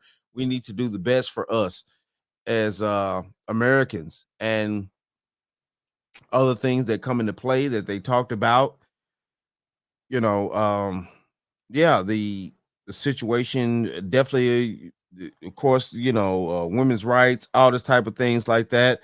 Okay, I get it. Women have their rights and autonomy over their body and stuff like that. But you also are carrying, that male seed at the same time, though, too. But we also know in this country right now, is the state that we live in, what I'm saying, men have no rights over their seed after, we give our seed to the woman. Okay, cool, fine. But, it doesn't need to be any blowback about the situation. If a woman has, her right to, delete the child that she doesn't want and things like that. And I'm not talking about any egregious situations here. Let's make this clear right here. Let's make this clear. Let's make this 100% clear. I'm not talking about any crazy situations where a woman has been taken by non-consent and stuff like that. No, I'm not talking about that at all. That's a whole different type of situation. I'm not talking about that at all.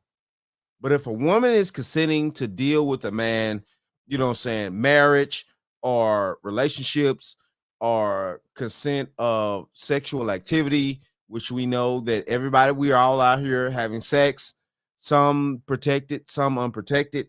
If a woman chooses to, deal with her body the way that she wants to deal with her body, okay, cool. But all I'm saying is, though, at the end of the day, though, is what basically what Trump has done. He's put it in the state's hands to determine for each individual state to decide what that state wants to do. And I don't see anything wrong with that, but at the same time, though, too, I get where other people are coming from. It's like, yeah, they want to get a federal mandate that every state has to obey this certain particular law.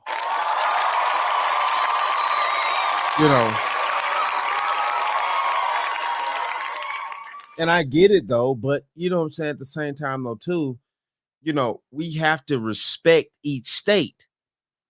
Some states are not, are more religious than others and things like that, and that's going to pose problems and stuff like that, or either that's where we come into the factor of the separation between church and state or the federal government.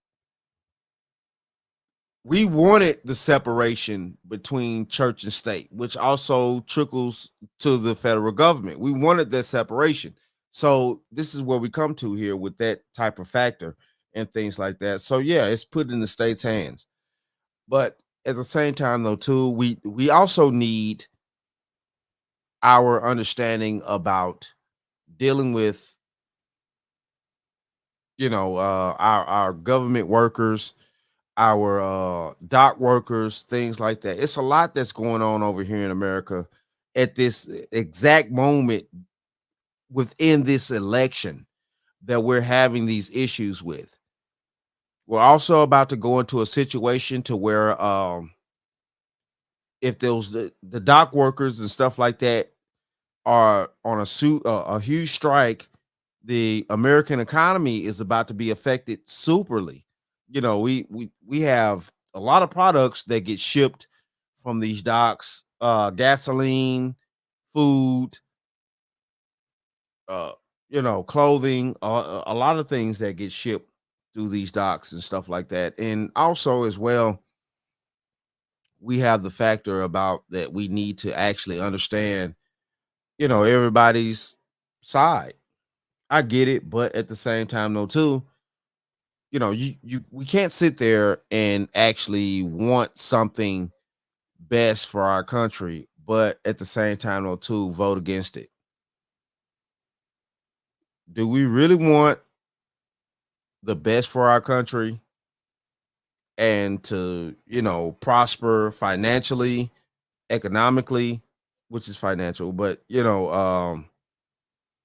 overall for the big picture?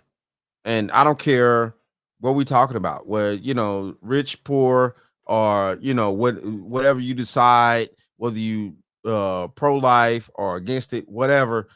Do we really want the best for our country overall? Because we're dealing with a lot of issues here, and then we have actual outside wars that are going on and things like that we're having to deal with. Trump just met with Ukraine president and things like that. It's so much going on with this election right here, financially and as far as humanitarily, that we're in a huge predicament right here.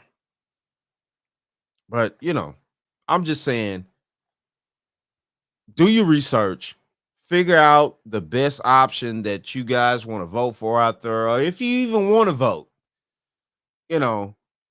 All I'm saying is though, have the option to do what you want to do. And I get it, because we all have the option to do what we want to do as far as voting and things like that.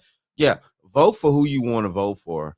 But all I'm saying is though, do the research on both candidates and make sure that we are voting for what's best for our country as natural born American citizens. That's all I'm saying. So what the French toast is there to think about? That's all I'm saying. We don't have time to think about the outsiders. We only have time to think about us as natural born American citizens. And I know some people are not going to like that. Some people are not going to agree. Well, we have to think about other people and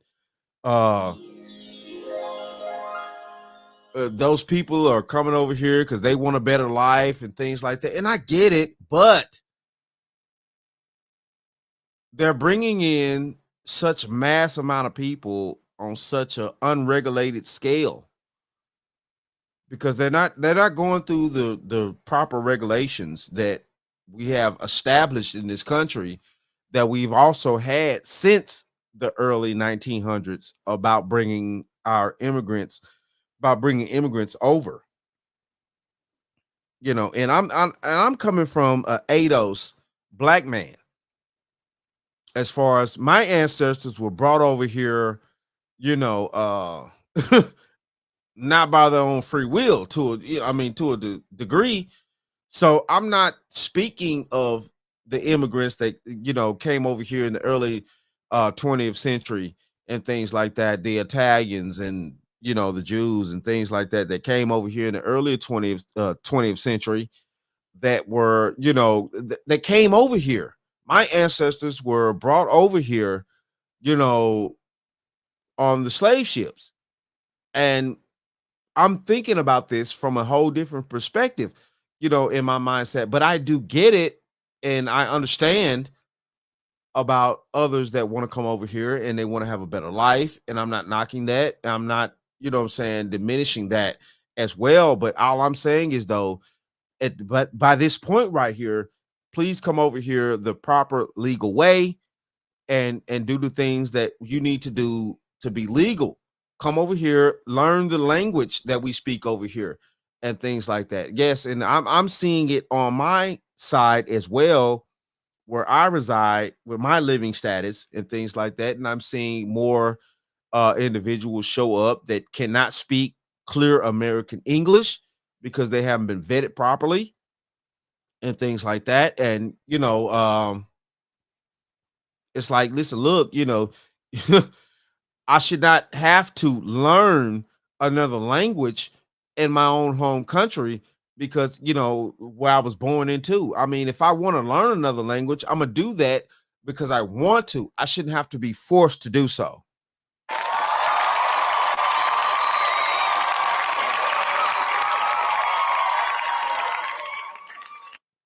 I shouldn't have to be forced to do so to understand, an outsider that's coming over here and things like that. I shouldn't have to be forced to do so. Just like if I decide to move to another country, you know what I'm saying? They shouldn't have to be forced to adopt English. If I decide to move to France or Spain or any other country and things like that, they should have to be forced to learn English because I moved there or a group of Americans decide to move to these countries. It's yeah, it is what it is, man.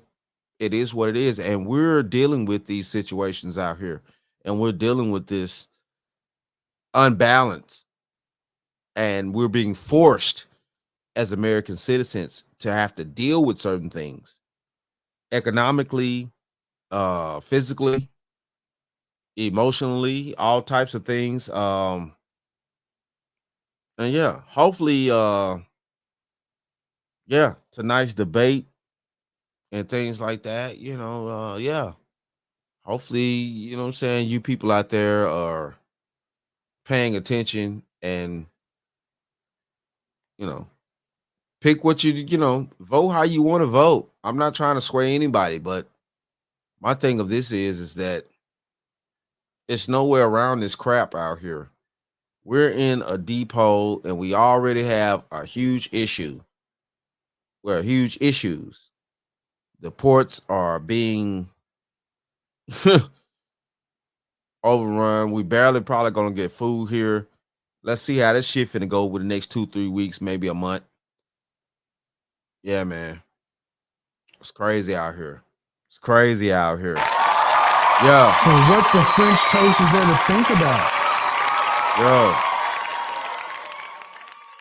But it is what it is, though, man. Hey, shout out to all my subscribers out there.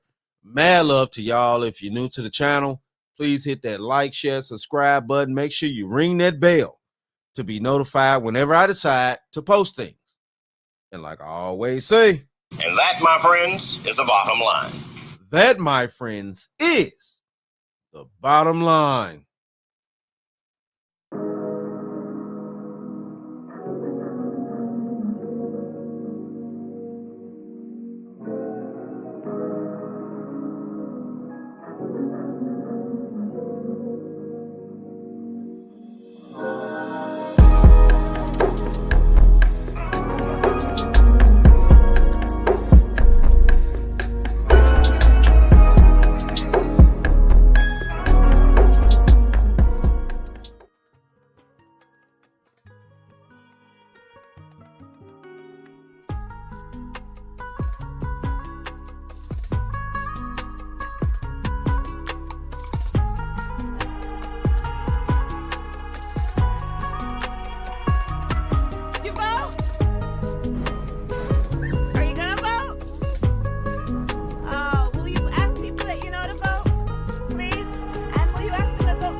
I want to talk about it now. Fred, I said we'll talk about that some other time. You don't tell me what I can talk about. You don't tell me what I can talk about in my own house. Don't you point your finger at my nose, Fred Sanford. I'll point my finger at your nose and I'll point my foot somewhere else. You can act like a man. What's the matter with you?